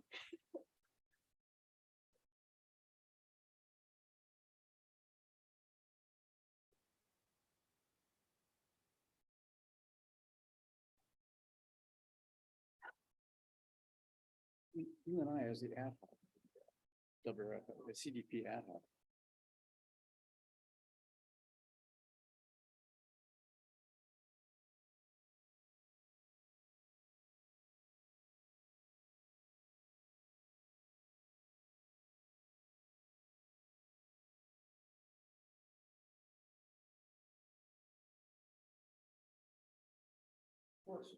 Okay, everybody's back. Next item on the agenda is the consent agenda. All matters on the consent agenda are normally approved by one motion. Do any directors wish to discuss an item other than simple clarifying questions? And do you wish to remove it for a discussion? Any items on the agenda do you wish to remove for discussion on the consent agenda? Director Farmer? I just want to back up momentarily to page 46 in the utilities report. So we can all look at how blessed we have been in the past month. When you look at the red line, and what a month ago, the well levels were down as low as they've ever been in the past 10 years, some of the lowest ever. And the rapid increase to where it is now, it's at a very high level, one of the highest, and the increase is, well, like I said, we are truly blessed with the well level increase that has taken place in the past month. And I just wanted to highlight that and thank Mother Nature for our good fortune. Thank you. Thank you. And going back to our agenda item. We are truly thankful for all of this rain. Yes. And I'm thankful that these charts are the direction they are on the paper because they are so much easier to read. So thank you for doing that as well. Okay, does anyone wish to pull an item on the consent agenda for discussion? Not to pull an item, but I do have corrections, couple of Well, corrections in the minutes. Yeah, we will. Yeah. Okay, and I'm asking if anybody needs to pull an item for full discussion. Director Farmer, you still have your light on? Did you? I just want to quickly ask a couple about on the expense approval report on page 56, down around the middle of the page, Andrew Thompson, and a couple of items with regard to the Stewart, one for the Stewart Street tank, pump overload, and then something COMM failure. I guess that's communication failure. Could we just have a very brief description as to what happened here? I'm asking General Manager D'Anzo. So you're looking at what page now? So, yeah, 56, first page on the expense report. Okay. so a summary of what took place for that Stewart Street Tank Booster Station. There was what's called an on-site test trip failure. One of the motor saver there was some motor saver analysis and the modular bus inspection. And we did have to replace a communication adapter to increase the amperage trip setting for the pump motor. That was another issue there. And then there was also a separate job related to help with the rodeo grounds booster trip and overload to evaluate that and repair it. There was some repairs that were done there. And keep in mind that all of these controllers are interconnected. You know, when we the booster stations at the rodeo grounds is connected to the water levels at Stewart Street Tank. So yeah. Okay, and if I could just ask one more question with regard to the expense report on page 61 under H2O Innovations, the item for the facility SpectraGuard, $7,000. And then there's another item there for a little over $2,000. So what does that mean? SpectraGuard for the water reclamation facility? Yes, yes. So both SpectraGuard and another proprietary chemical called Lavasol are they're the ones that, those are the chemicals that clean and are also anti-scaling chemicals for the membrane filters there. And that's what H2O Innovations did, is like that. This was something that we needed to purchase to help clean those membranes, because those are special proprietary chemicals that we need to use for that. Okay, thank you. Okay, does anyone else have any questions for clarification on any of the items on the consent agenda? Okay, I think everybody hit their button at the same time. So I just have one, Vice President Gray. yeah, just one quick question, a question on again, on the expense report. And this is on page 66 under the State Water Resources Control Board. There's an item for the WWTP permit for 113,000. How long does that permit for? Because I just wondering how recurring this expense is. That is a yearly permit. Yearly permit? Yes. So, yeah, okay. And do you want to talk about minutes? I have a couple of corrections in the minutes. I just wanted to talk about the expenditure. Okay, let's finish the expenditure report first. Thank you, Madam President. What I would request is maybe a cover sheet that says these are the outstanding things that you might want to look at. Like what he just asked for, Tom, Director, Vice President Gray. Those are the kind of things that give me angst when because I go through this very closely. If you could say, oh, by the way, these are the highlights that you may want to discuss, or, highlights about something that may be out of the ordinary. Okay, is that it? Yeah. Okay, thank you. Director Thomas, is yours about the expenditure report? The agendas, the minutes. Okay, so no other comments, questions on the expenditure report. Okay, minutes. Minutes, okay. Thank you, President Dean. On the minutes for the first set, it was the December 8th meeting. I think there are a couple of errors in the votes.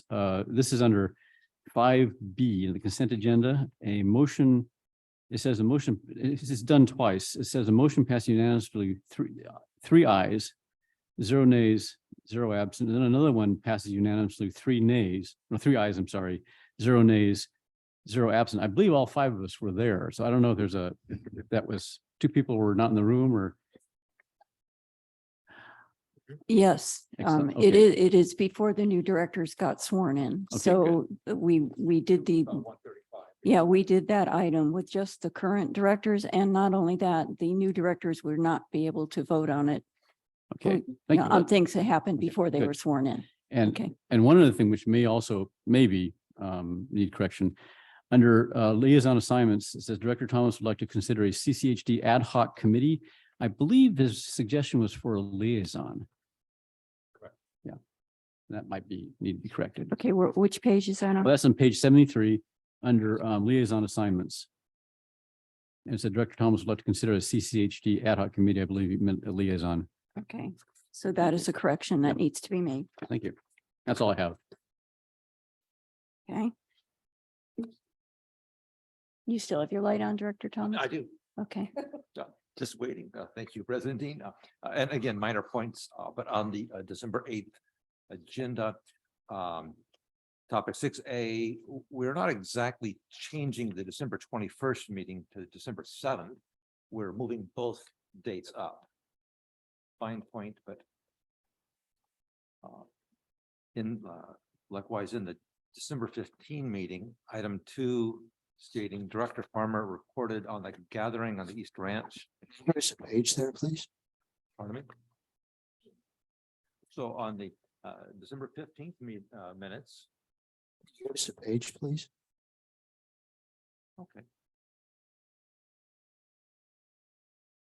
This would be page 75. Department.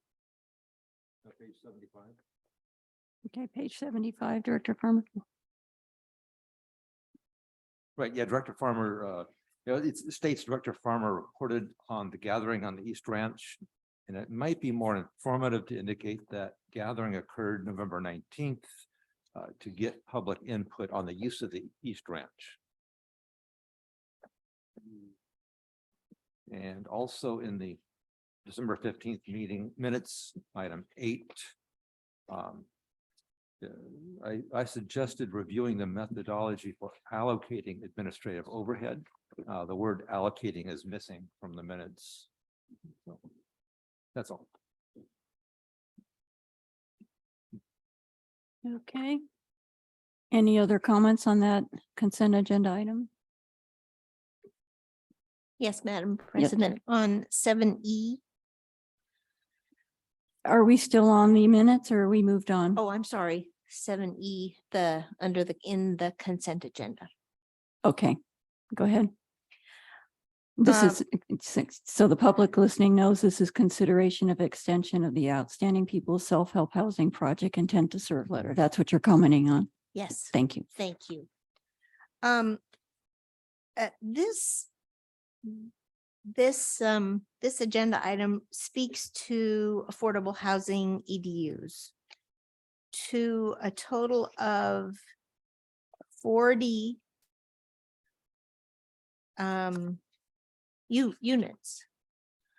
And this has been going on since 2012.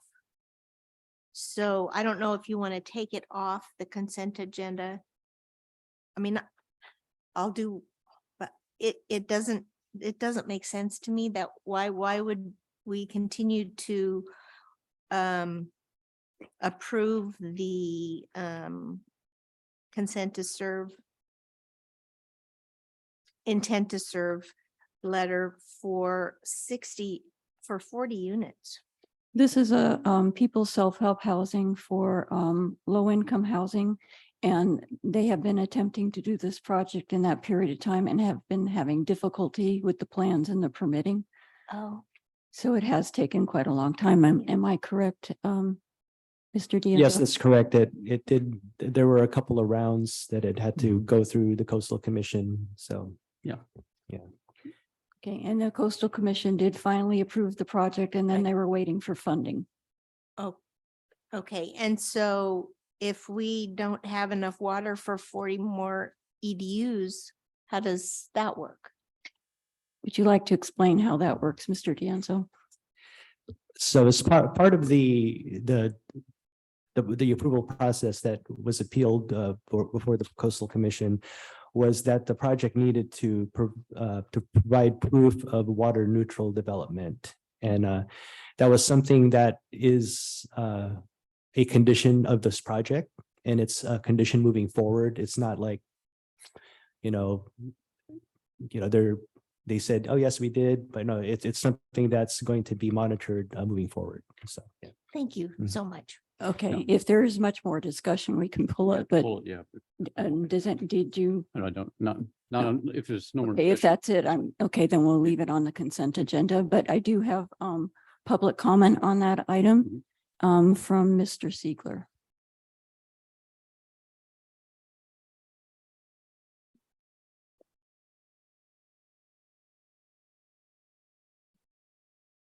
Madam President and directors, thanks for the opportunity to speak.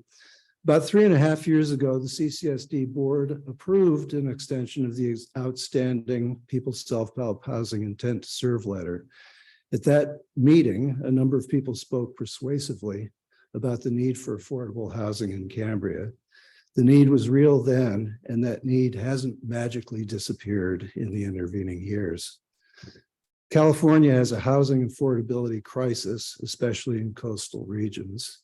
The county took action to address this problem on the North Coast by approving the PSHH proposal. And even the Coastal Commission staff grudgingly concluded that the PSHH project was necessary. As the project moves through the county planning process, it's imperative that the intent to serve remain viable. Many of our friends and neighbors lack the resources to house themselves here in our town. Adding 33 affordable housing units and the number of EDUs doesn't quite match up with the actual number of apartments that are being built. In Cambria, as a matter of equity and inclusion, it's the right thing to do. And CCSD's part in making that happen is making water services available. I urge you to continue to support the PSHH intent to serve letter for an additional 18 months. Thank you.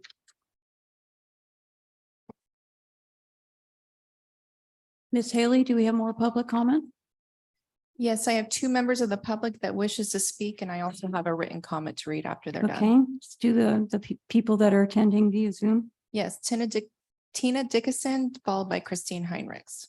Okay. Ms. Dickinson? Thank you. I have a question on the minutes from the December 8th meeting. This is on page 73 of the packet. I attended the San Simeon CSD board meeting on this past Tuesday night, the 17th.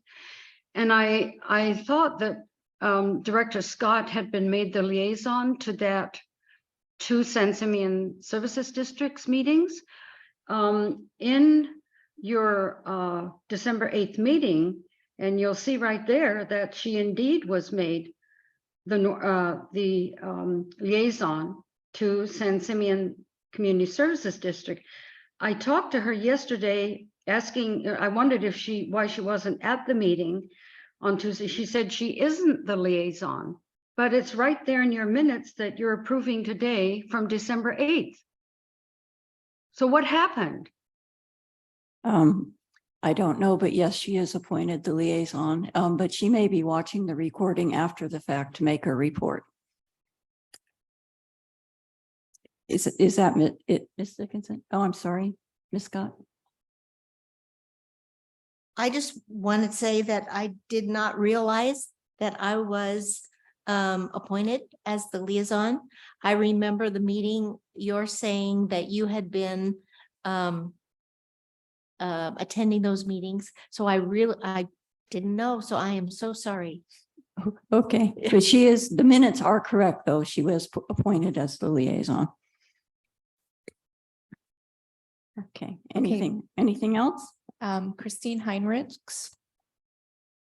Go ahead, Ms. Heinrichs. Okay, thank you.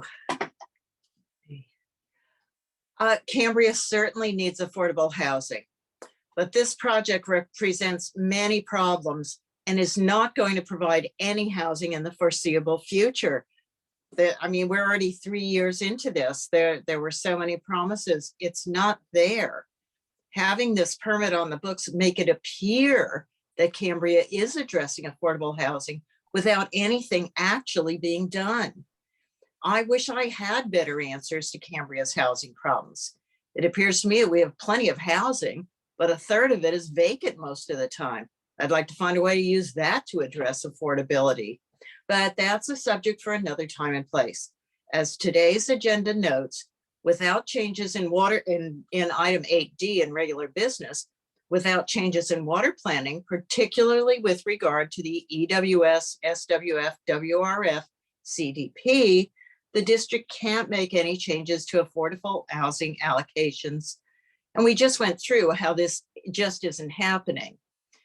The agenda includes water conservation requirements that are a condition of the project, which, by the way, the Coastal Commission did actually recommend denial of this permit, and then somehow over some 8 or 9 months were pressured into producing a staff report that recommended approval. But it doesn't mention the traffic and fire considerations. This project will add 30 to 60 cars to a 2-lane single access street. This seems like a recipe for daily congestion and, in the event of an evacuation emergency, tragedy. This is the second extension for the intent to serve letter. Intent to serve letters have expiration dates because projects need to move along or end. Extensions are allowed because of the inevitability of delays along the way. In this case, the expiration of the first extension is an opportunity to resolve this project by allowing the letter to expire without a second extension. Thank you. Thank you.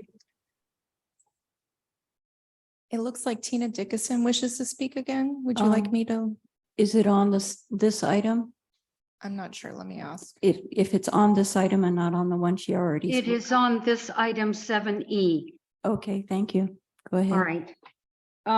Just very briefly, people self-help housing have an issue with the Coastal Commission. The permit that they got from Coastal has run out, so they're having to go back to Coastal for an extension as well. So you may want to take a look at that. And by the way, Ms. Green never responded to my questions regarding her report. Thank you. Thank you. Do we have written comment? I do. It's from Bruce Gibson.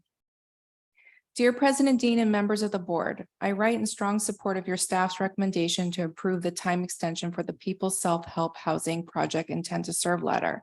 As you know, PSHH is required to reapply for its land use permit, coastal development permit for the much needed Cambria Pines Apartments project due to delays in building permit processing and their need to finalize financing. PSHH has informed me that they will be submitting exactly the same project as was previously approved, and I have met with them to arrange expedited processing with our planning department.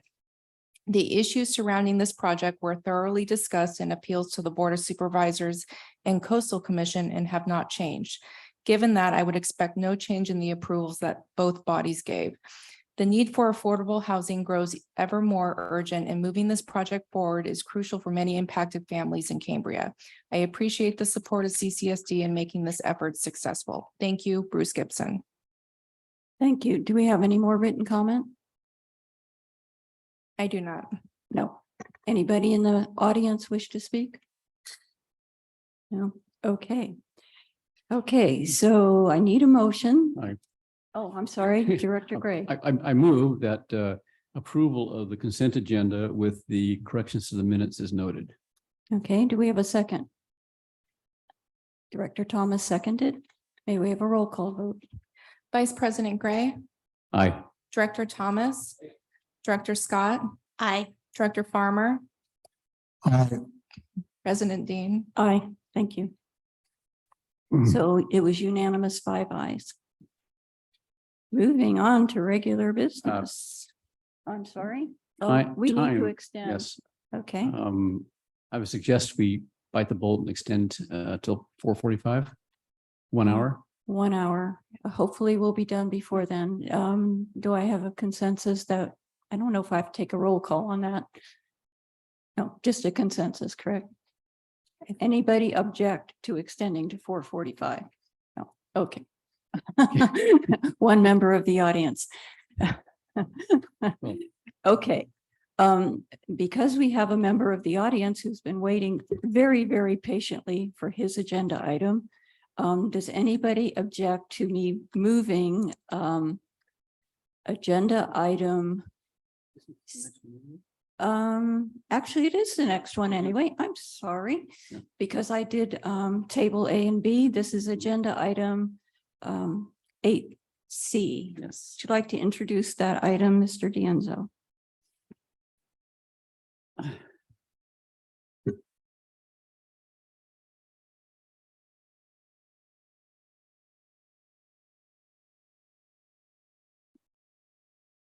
This is the review, discussion, and consideration to approve the proposed goals and objectives of the Park Recreation and Open Space Commission. So Yeah, thank take you. it, take it from there, Mr. D'Anzo. Yeah, so the staff recommends that the Board of Directors review, discuss, and consider approval of the proposed 2023 Parks, Recreation, and Open Space Commission goals and objectives. So as there was a meeting for the pros that developed these goals, and now it's come before your board to consider. Okay. Does anybody on the board have any questions or concerns on this item? Uh, Would you like to hear from Mr. Niffen? I'd like to hear from Mr. Niffen, maybe if he has something to say. I do have some questions. Okay, well, let's hear from Mr. Niffen on this first. Thank you for having me. No, I don't think I have anything to say. I can answer questions, you know, this is an extensive list, you know, don't bet on the fact that we're going to get these done this year, but I think it gives us direction and it lets the public know what our objectives are. Okay, So, yeah. hang out. And I believe, yeah, no, I will. And I believe they put them in an order that reflects their importance. Okay. I believe Vice President Gray has a question. But actually, question or comment, really, not some, thank you, Okay. Mr. Niffen, actually, it's not really a question for you. As a comment, though, and it is actually in reference to something Mr. Niffen said, I think, last week. The question he asks is whether this is an advisory or an action committee. It's a good question. And I think it is an advisory committee. I think its role is really to bring issues to light and to advise the board on parks, recreation, open space needs in the community. And in that spirit, I think I want to highlight two items which I think are very appropriate. One of them is number 5, which I think is a very good, tangible, well-defined goal for the year. And then number 1, which I think might need a little bit of fine tuning, but the concept of it, I think, is also something as a good project for the year, is to develop ties with other agencies and county, obviously, also maybe schools. I would change that slightly, though, to say not so much to get them to attend pros meetings, but to have pros have people who are designated as liaison to these groups and to have them reach out to them as part of the outreach that pros does. I would rephrase that to have it pros reaching out to the various other entities with his members. And one thing I think is not here, which is on that same theme, is broader public outreach. I don't think it'd be a bad idea to have a goal this year to do a survey or surveys of the public on what they want to see in parks and recreation. That was last done by pros about 19 or 20 years ago. And it produced a lot of data about what people preferred, and their top 2 items, as I remember, were a dog park and trails on the ranch, and those did happen. I think it's good. Maybe it's a time to get back to that project and to basically develop a survey and present it to the board for approval. The board can fund it. But I think my problem with the other items is that they don't really, they're more like action items. The pedestrian bicycle system, to propose and organize it, what does it mean to organize it? Does it mean to plan it, and that's also the county that you have to deal with, not CCSD. And support progress of the Cambria skate park project. Well, that's kind of underway. I think that's in the hands of on the engineering side, it's in the hands of our district engineer and CCSD, and on the fundraising side, it's in the hands of Skate Cambria. So I'm not sure there's much that the pros would actually do this year in relation to the skate park. They can simply they support it, but not as a goal. And the grant writer position, I think it's kind of, what would be the outcome that you want? Just we hire a grant writer. I guess I'm not asking a question. It's a rhetorical question, but again, it's, I'm not sure as a goal for the year for pros, that's very substantial. So I would say number 1 with a little bit of rephrasing, number 5 definitely, and then adding one about conducting or developing a survey of Cambria community to get a closer look at their preferences for recreation, parks, and open space. Okay, anybody else? No, okay. I'd like to say that I am fully aware that members of pros are reaching out to the public. They've been holding meetings on Saturdays, and taking surveys to ask what the public wants. So they are already doing that. We haven't heard the results of that yet, and I'm sure that they are going to be bringing it before a pros meeting and bringing it before the board. And so that is something I believe you are ongoing doing, correct? Yeah. Okay. Do you have anything else to say, what you just heard? No, we'll take Tom's comments under consideration. I don't know. I feel like I'm in high school and my professor is telling me something. I'm like, all right, so do you want to write the goals? That's what I'm saying. I mean, I didn't write these goals. The goals were written by an ad hoc committee. So it kind of gets back to an action or advisory, right? It would be good if the CCSD gave us goals and told us to accomplish these goals. But that's the problem with action. Tom, you want us volunteers to do more stuff. All right, so I'm going to have a liaison to the Lions Club, but that's action. Now you are telling a volunteer to go spend another night going to another meeting. That's where this kind of thing shakes out a little bit. If you said, hey, here's $100,000, you guys get to spend it every year, the way you guys want to spend it, we might be more motivated to go to the Lions Club meeting. So, and that's kind of where that shake comes out. That's the way I'm standing here feeling. Go ahead. So I respond. What I'm trying to do is to have pros have goals that it's within its power and its scope to accomplish. It can't really accomplish a pedestrian and bicycle system. That's kind of up to the county. It's up to other agencies. They don't have a budget for that. The liaison idea, I don't know. It's maybe it's an informal thing, but to have reach out to other organizations. You could invite them to them, but just outreach to other organizations in general.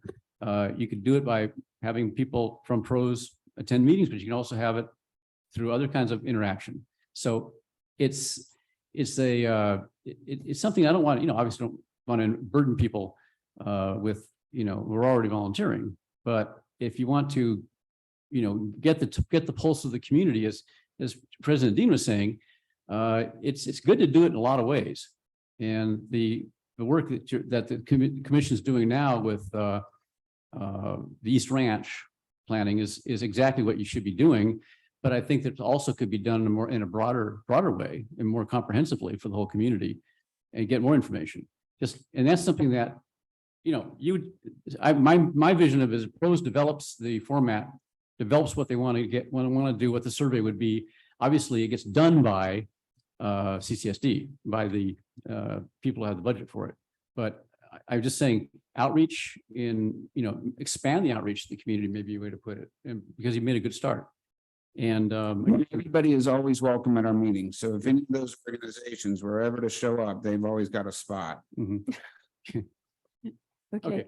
I'm not sure that a standing committee or the pros commission can actually appoint a liaison to another organization. Is that something they can do, Mr. Carmel?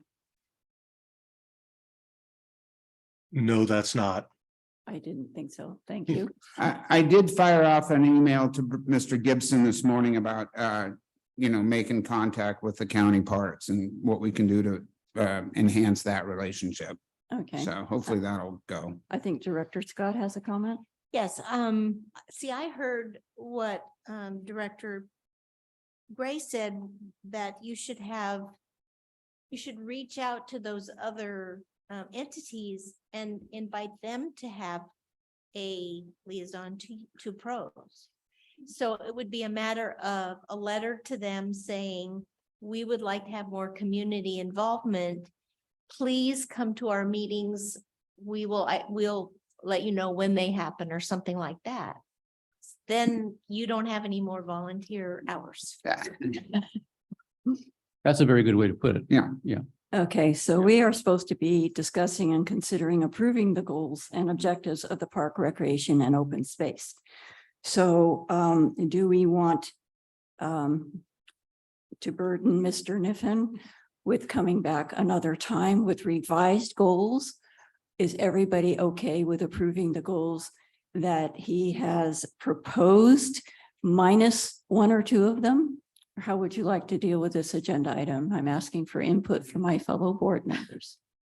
I have just one more thing, Okay. and that is that, there are changes that are possibly coming from the bylaws ad hoc. And at that point, maybe it would be more clear what the goals need to be. Rather than approve them as they are now. I mean, the ideas that are there are great. But to approve them in this format, I think is a little preliminary to actually what is happening, in my opinion. So Director Farmer? Yes, thank you. I think with regard to and I really want to extend a tip of the hat to Vice President Gray for his very thoughtful comments on the goals here proposed.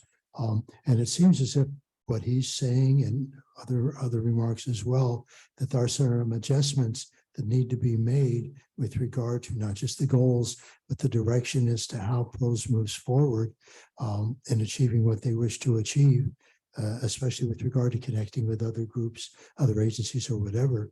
So I think what we need to do is allow the PROS Commission to discuss what's been brought up here at their next meeting, and then we follow up on what they discuss at that time. That's my take on it. Thank you. Okay. Vice President Gray? Oh, thank you. I think it's an excellent idea. I don't know if we want to make a motion to that effect or just come back or continue it. Let's make a motion to have them discuss it a little bit deeper at their next PROS meeting and bring back a revised set of goals and objectives. But Mr. Niffen is going to be participating with us in our strategic planning workshop. And I think some of this could be worked out in there That's too perfect. as well. So, okay, so do we want to make a motion to have this go back to Mr. Carmel? Do I have to have a vote on this, or can we just ask him to come back at after the next PROS meeting? I think you could do this informally. Okay. Okay.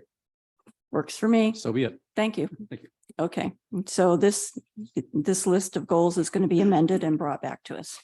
Okay, so the next agenda item is, where are we? Discussion and consideration of the annual review of the affordable housing unit allocations. Would you like to introduce this item, Mr. D'Anzo?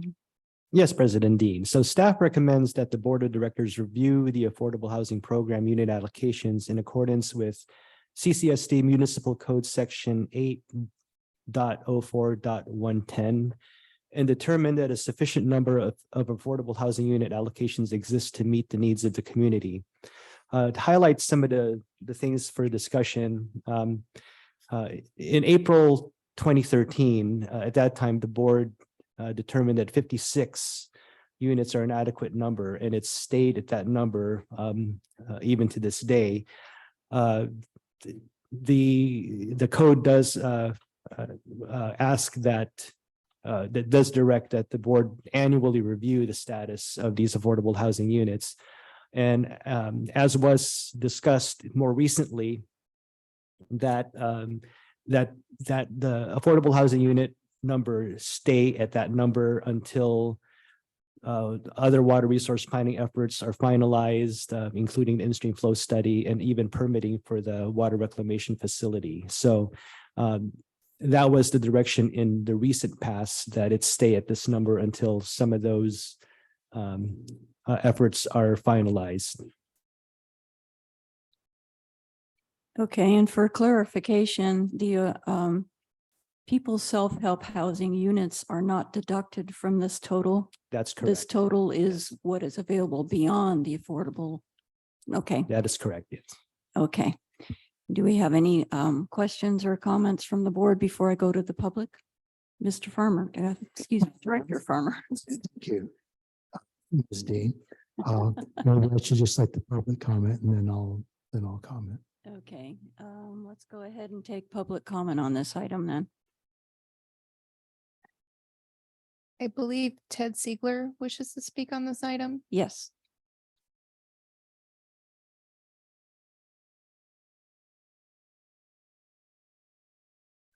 Thanks once again for the opportunity to speak. Just south of Main Street, there's a sign on the Coast Highway announcing Cambria and pegging our population at 6,414. That was true in the year 2000, but the most recent census reveals our population has shrunk by almost 800 people over 2 decades. Who's leaving? Judging from the school district head count, it's families of school-aged children. These families are made up of moms, dads, and high schoolers who are or were employed in Cambria. They're the people who staffed lodgings and restaurants, kept the doors open for retailers, and maintained our homes and landscapes. These are people who keep Cambria alive, and they're leaving because they can't afford to live here. Earlier, I spoke about building affordable housing because it's the right thing to do for equity and inclusion, but the need goes beyond that. Our town depends on a robust workforce. Anyone paying attention to social media knows that employers have a growing problem hiring and maintaining staff. Over time, this is going to hurt all of us. In an ideal world, there would be developers lined up to take advantage of the 56 potential water meters available for affordable housing. Sad to say, that's not the case. So I understand the recommendation that the number is sufficient for the community's current needs. But I urge the CCSD to do whatever is in its power to promote affordable housing and hope there will be a need to begin adding to the allocation in the future. Thank you. Do we have any public comment on Zoom? No. Do we have any written public comment? No. Does anyone else in the audience wish to speak? No. Okay, bring it back to the board. Anybody like to make a motion? Well, I have a question in the form of, I'm not gonna I don't want to make a motion, but I have a question. It's probably of Mr. Carmel regarding the language of the motion of the resolution. Do we need to include this, a finding that 56 is a sufficient number of affordable housing unit allocations to meet the needs of the community? Because I think there's real doubt about that, as Mr. Siegler pointed out, and as people from the business community would also point out. I think it's, perfectly fine to keep the number at 56. It's sort of an academic question now because there are no projects in the works and nothing has come before this county to the Coastal Commission. So we're just talking about an allocation, which is somewhat abstract, but in principle, I'm not sure we want to go on record as saying 56 is enough, because I think we have a severe housing issue in Cambria with the workforce, and more than 1,000 people are employed here, and there's far too little housing that they can afford, the lack of rentals that are affordable. And at some point, and this is actually more of a future agenda thing, I do think we have to revisit that decision that was made 10 years ago in much different conditions to say that 56 is enough. All I want to ask now is whether we can simply say we reaffirm that the allocation is 56 units and leave it at that. How you choose to make the motion is up to you. That would be adequate. In fact, you wouldn't have to take any action at all if you felt that that was a better approach. But what you just articulated would be adequate. Okay. Okay. Well, so I'll move. I think we have Director discussion? Farmer wanted Yeah. to make a comment first. Thank you. And thank you, Vice President Gray. I find it interesting that, Acting General Manager D'Enzo referenced the meeting in April of 2013. I think what's interesting is that up here, the original meeting with regard to this particular topic was January 17th of 2013. In other words, 10 years ago tomorrow. I'd like to ask legal counsel, because I know his memory's a lot better than mine, down here in the paragraph where it says here in the middle, the Board of Directors shall annually review the status of the affordable housing program. Have we been doing that, Mr. Carmel? As far as I remember, yes, we have. Okay, so Thank you. So with regard to what's been happening in the past 10 years, and I really appreciate what Mr. Siegler brought up, that the population has dropped, 800. There's more. I remember this item in the Cambrian when the Cambrian was the real newspaper many years ago, and there was an item on the front page, 20% of the homes in Cambria are not lived in full time. That was the essence of the story and the headline. And it's like, whoa, is that true? And the last time I saw a headline in the Cambrian that addressed this issue, it was 34% of the houses that are in this community are not lived in full time. There's more, as Vice President Gray alluded to, and Mr. Siegler, there are more and more, vacation rentals and fewer long-term rentals. And I can tell you that that is the case just from my personal experience in the last few months. And this is a serious issue. Now, how we address it with regard to this particular item and how many allocations should we have, I don't know. But it's a serious issue in this community. And I'm hoping that 34% number does not increase to where there's even fewer long-term rentals available. And I'll just use this as an example where I used to live, and this might be off the subject here. Where I lived for 29 years, the place was recently sold, and it's even noticed here in this particular agenda that where I lived, there was 2 very nice long-term rentals. These 2 nice long-term rentals are now, with the new people that have bought it, 0 long-term rentals. One is where the people are going to be living. The other one is a vacation rental. Just an example of what's going on. Thank you. Thank you. If I may suggest, let's go ahead and accept this review and bring as a future agenda item a discussion of the affordable housing allocations and where we are with our water supply to be able to increase that number. Does that make sense to everyone? Yes. Okay, Ms. Dobson? Yes, Melissa Green wishes to speak on this item. Okay, Melissa? Yes, thank you. Just seeing that I'm out the door, I wanted to remind the board that there was an ad hoc committee in the past for the affordable housing program, and they worked very closely with staff to analyze the requirements of I believe it's the North Coast Area Plan that stipulates that the CCSD's affordable housing program has to be submitted to the county for approval.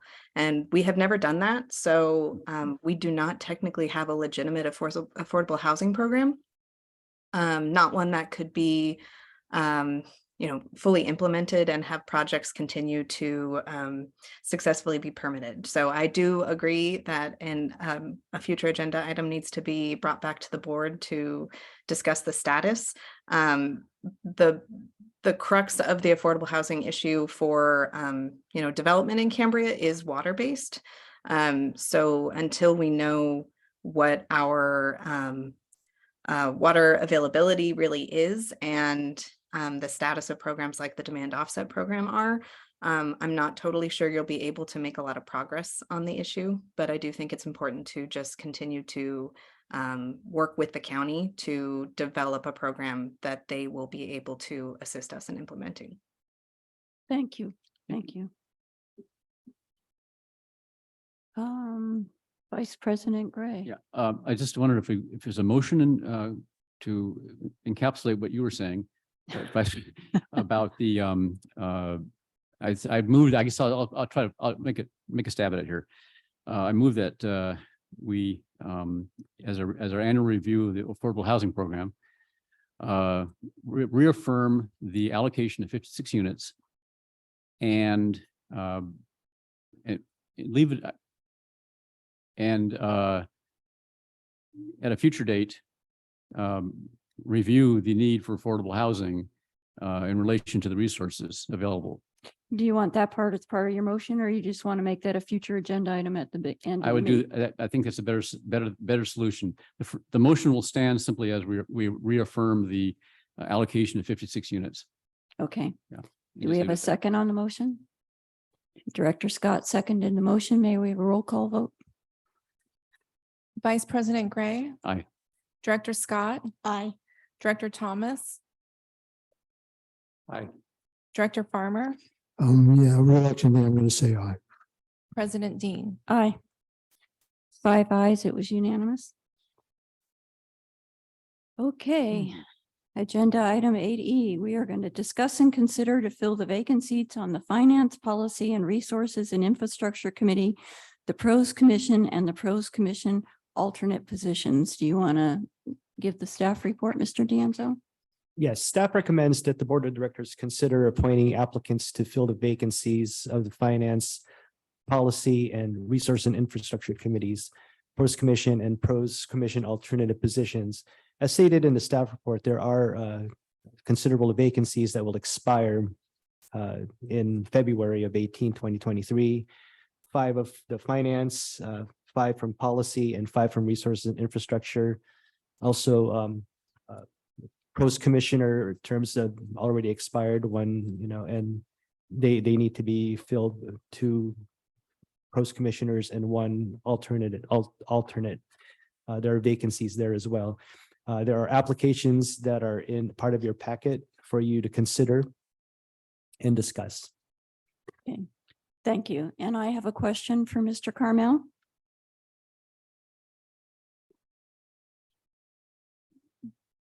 If he's there. I'm here. Okay.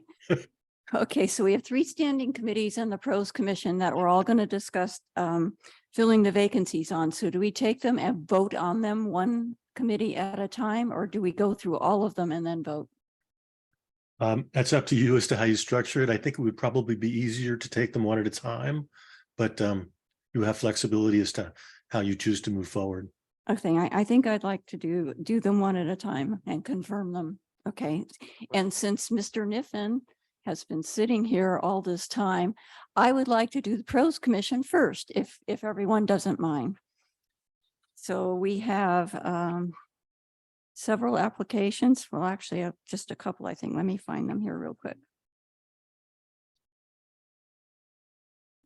So we have an application for Kermit Johansson to fill the vacancy on the seat as a Pros Commissioner. And we have an application, I believe, for Mr. Behringer to be, and I think he's asking to be an alternate again. And I think that's all the applications you have. Let's see here.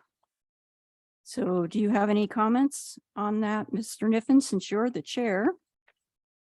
No? Okay, so you're okay with those 2 applications. Okay.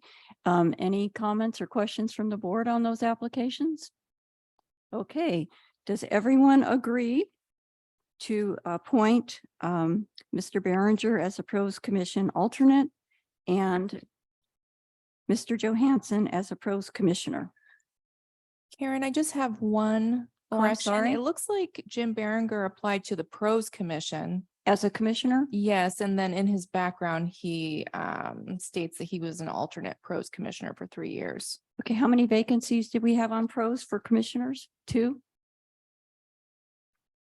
Yeah, we have 2. So both applications are for commissioners, not for an alternate. We have 2 Pros Commissioner terms that are expired and 1 Pros Commissioner alternate term that's vacant still. That's vacant still? Yes. Okay.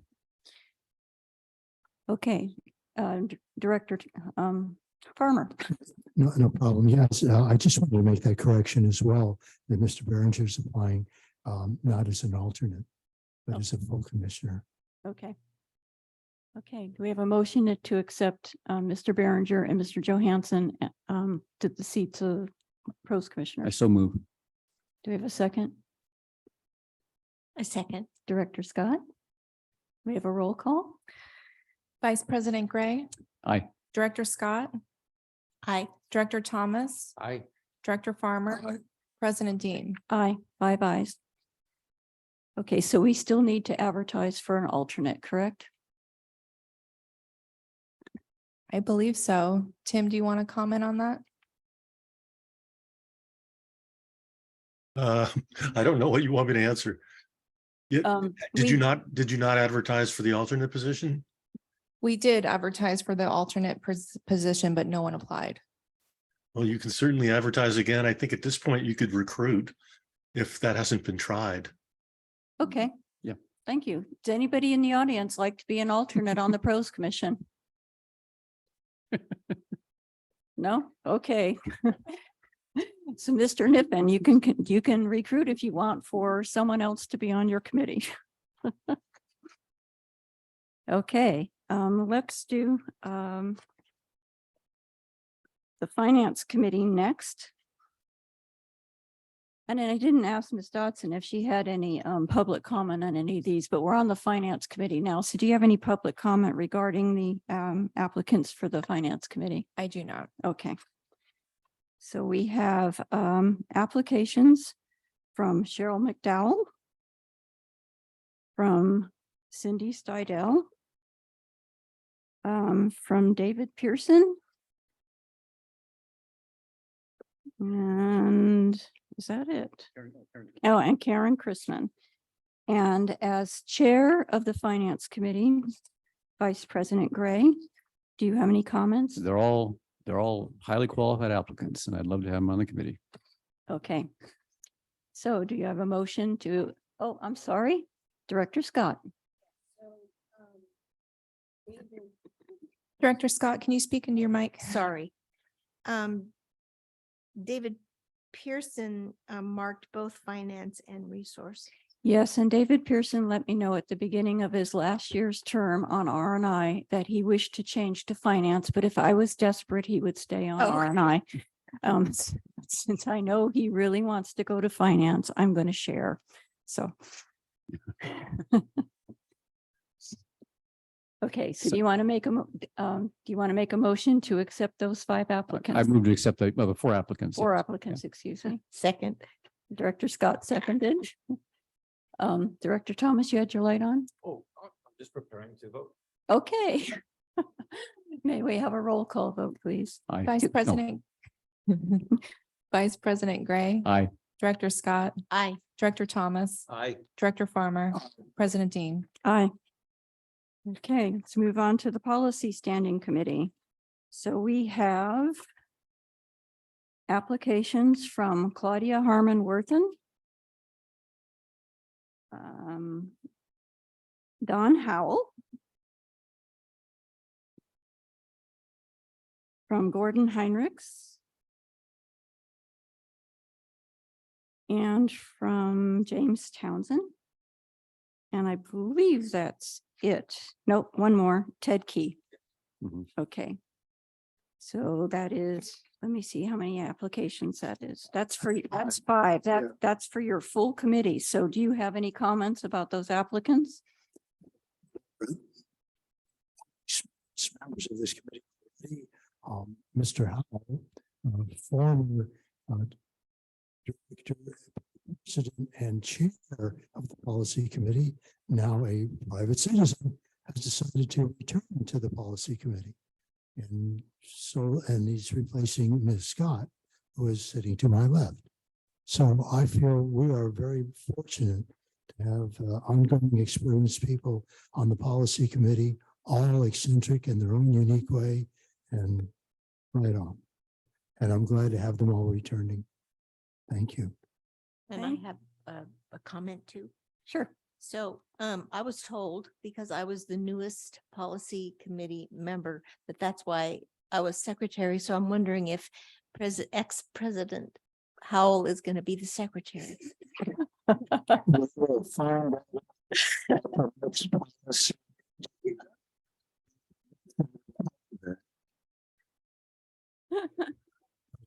Since I was the one that wrote the minutes for the first meeting, it needs to be somebody else.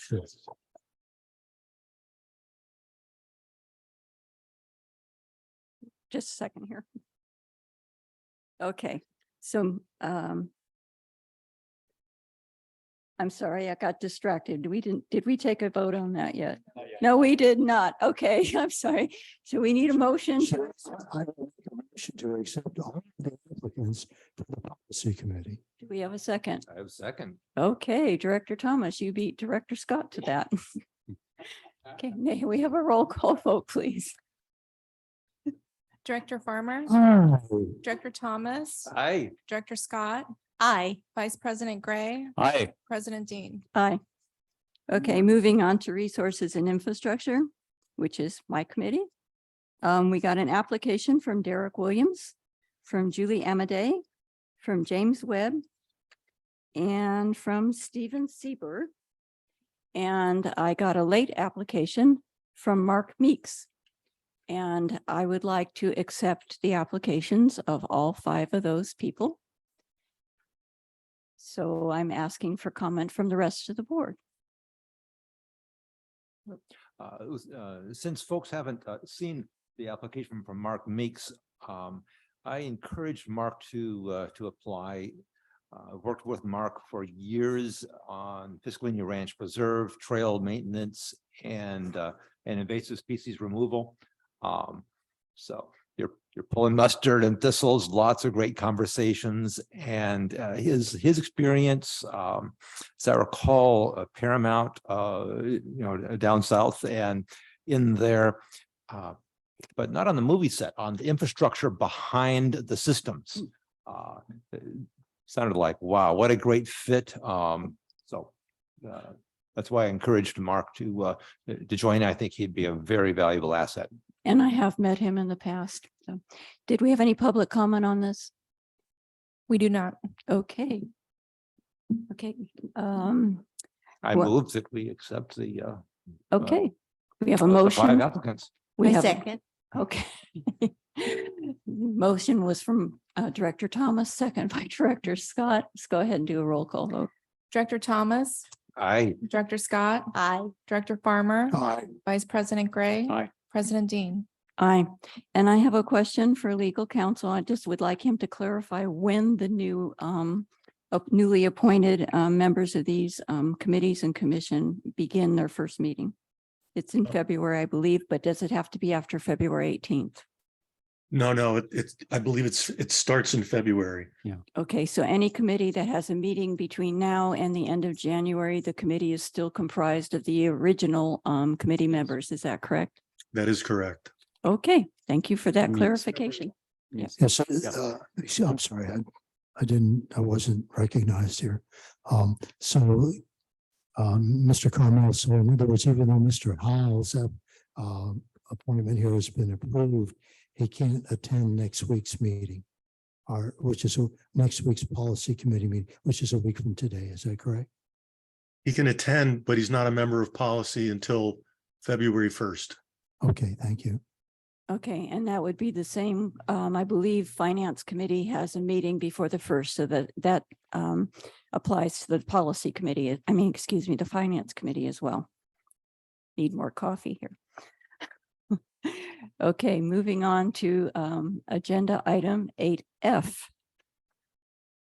This is discussion and consideration to adopt resolution 04-2023 declaring a stage 1 baseline condition and implementing shortage response actions. Do you want to go ahead, Mr. D'Anzo?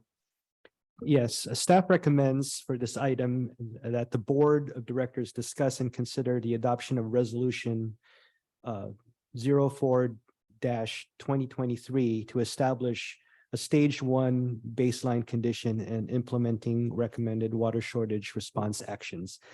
So as you all here are aware, there were recent rains that have triggered that we move to a stage 1. Currently, we were in a stage 3.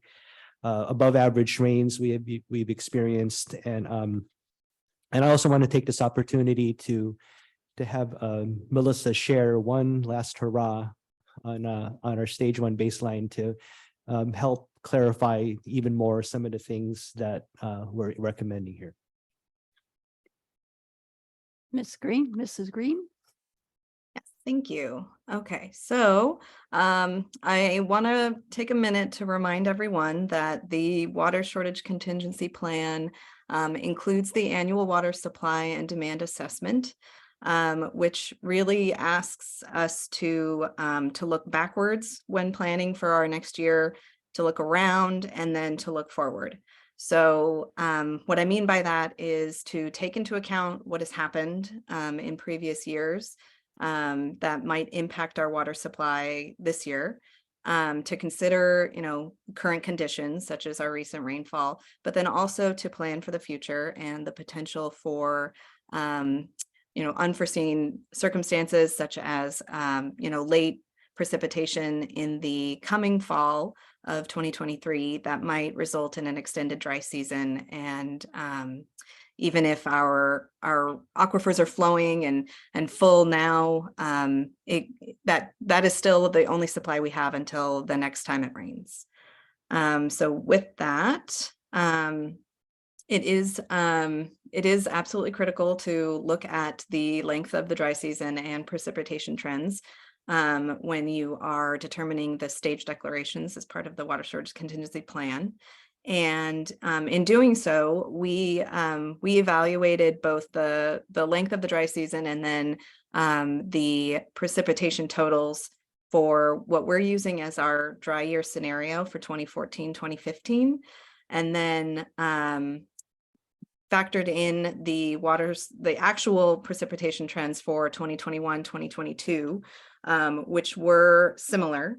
And then based off of that assumption, planned for a dry year similar to 14-15, which resulted in having to ask our customers to conserve by up to 30% over the past few months. To date, these numbers are actually updated from what's in your agenda packet. I'm using as of yesterday's totals. So we're well over 100% of average in total precipitation, and that's for the entire water year, not to date. So we're definitely ahead of ourselves in terms of total rainfall this year, which has certainly resulted in our aquifers recharging and those groundwater levels rebounding significantly. Over the past 6 months or so, we did implement the stage 2 and then stage 3 water shortage declarations. We did see really significant conservation month over month. We did not meet our goals in terms of hitting the exact equivalent of 20% or 30%. However, the plan was to be conservative and to ask for more conservation than may actually be needed to be able to have a reserve to fall back on if rains didn't come.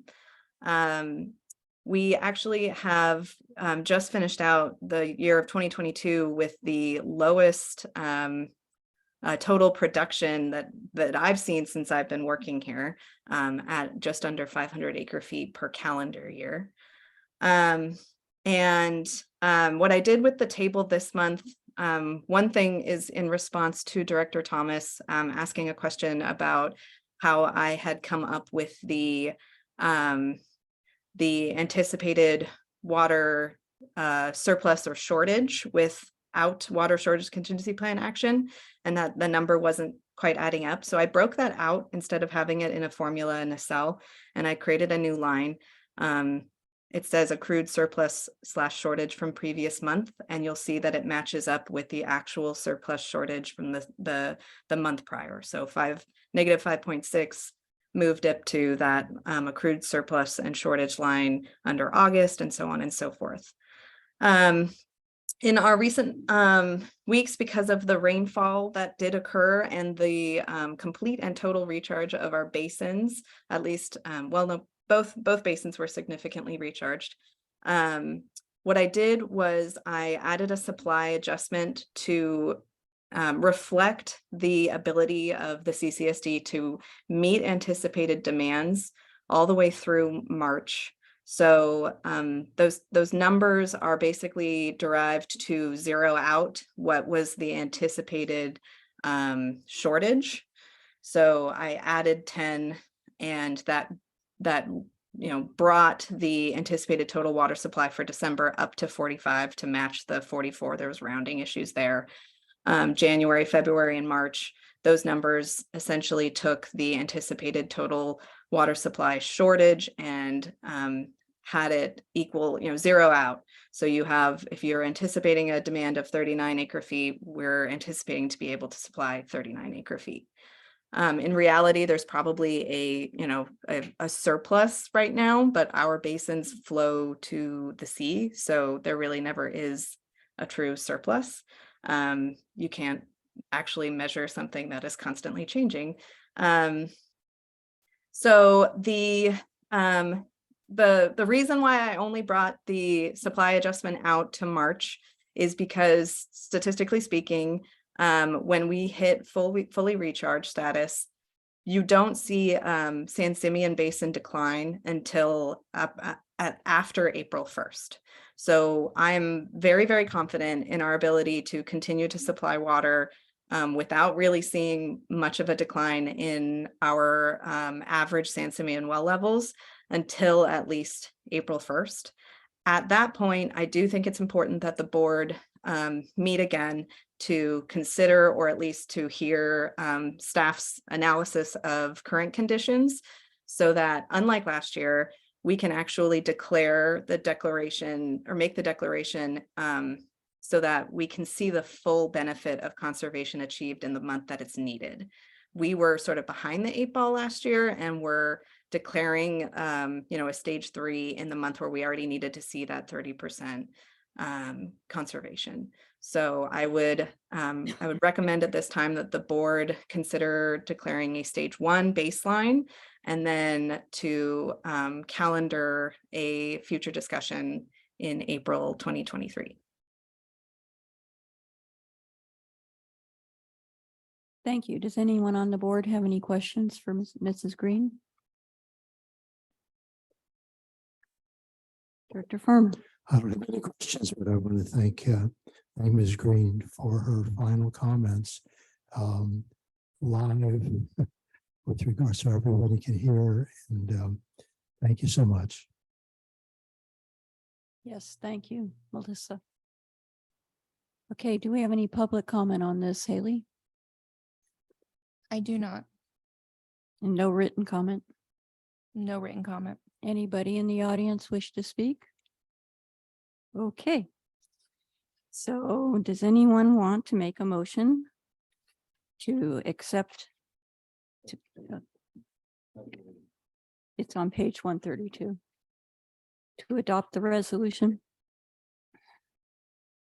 Yeah, I'll move that we adopt resolution 04-2023, declaring a stage 1 baseline condition and implementing shortage response actions. Okay, do we have a second? I'll second. Okay, thank you, Director Thomas. May we have a roll call, please? Vice President Gray. Aye. Director Thompson. Aye. Thomas. Director Scott. Aye. Director Farmer. Aye. President Dean. Aye. President Dean, I just want to make a comment. Once again, acknowledging the residents of this community and how effectively and efficiently they've been conserving water for the last 8 years and then some. We're truly fortunate to have a very conscientious group of people living in this town. And I just wanted to mention that. Thank you. I agree. Okay, future agenda items. Can I offer something? Of course you can, Director Farmer. Thank you, President Dean. So early on, I asked Ms. Dotson how many people were attending in the Zoom world, and it was 17. And observing the crowd that wasn't here, and we had 7 people, one of them being the partner of a member of the board. And last week, last week, I believe we had 4 people here in the audience. So I'd like to have the board reconsider going back to a Zoom format, since we still have more people watching via Zoom than we have attending here. And I think about, well, that would be less work for staff, fewer cars on the road. the- I'm sure there's other reasons I could, recommend we just return to the Zoom format. Unless there's a special type of situation, such as the strategic plan workshop that we're going to have. And even that is going to be by Zoom. It's just public comment that's going to be here. So I think we should give that some thought. That's just my personal opinion. Thank you. And we may want to discuss with legal counsel because I believe the laws are changing at the end of February. So I'm Yeah, not that- sure we can go back to totally being Zoom. Do you want to comment on that, Mr. Carmel?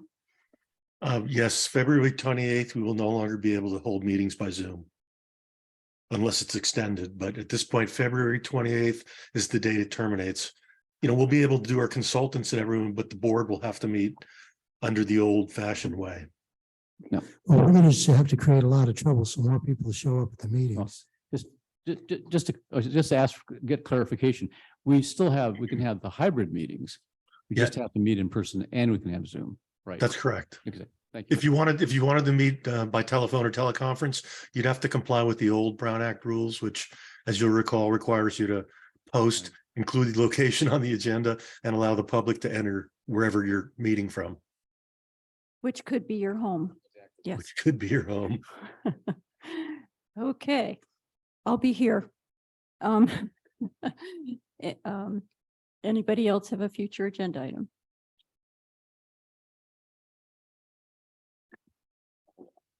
Director Tom, my oldest son's name is Scott, and I think that's why I have so much trouble. And my Sorry. middle name is Scott. Okay, Yes. Director Scott. I don't know if you want to do this that soon, but I would like to talk about the growth issue. Okay, I think we discussed that would be a future agenda item. So yes, thank you for reminding me. I seem to recall watching the Lone Ranger and he'd say, "Hi, I'm Silver." And then Tom would say, "Get him up, Scott." Scout, that's right. It is. Sorry about that. Okay, Director Thomas. I just wanted to say there are a number of things I'd like to see on future agendas, but given that we have the strategic planning session, I think that will set a compass with those sorts of things. So Okay, I'll hold. Haley, does anybody in the public have a comment on what they'd like to see on a future agenda? Yes, Christine Heinrichs. Okay, go ahead, Christine. Yes, thank you. During the recent storms, Chief Vincent was able to communicate directly with the public through postings on social media and other outlets. As the district's top emergency responder, his perspective and decisions needed the most direct route to the public rather than being routed through other administrators.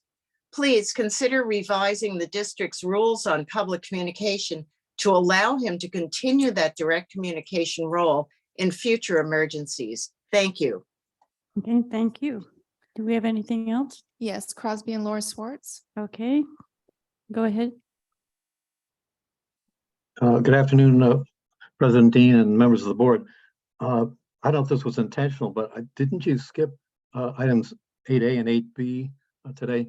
At the beginning of the meeting, I said that we were tabling those items because they were being addressed on January 30th during our public part of the strategic plan process. Okay, great. I think I missed the first few minutes. Thank you for that clarification.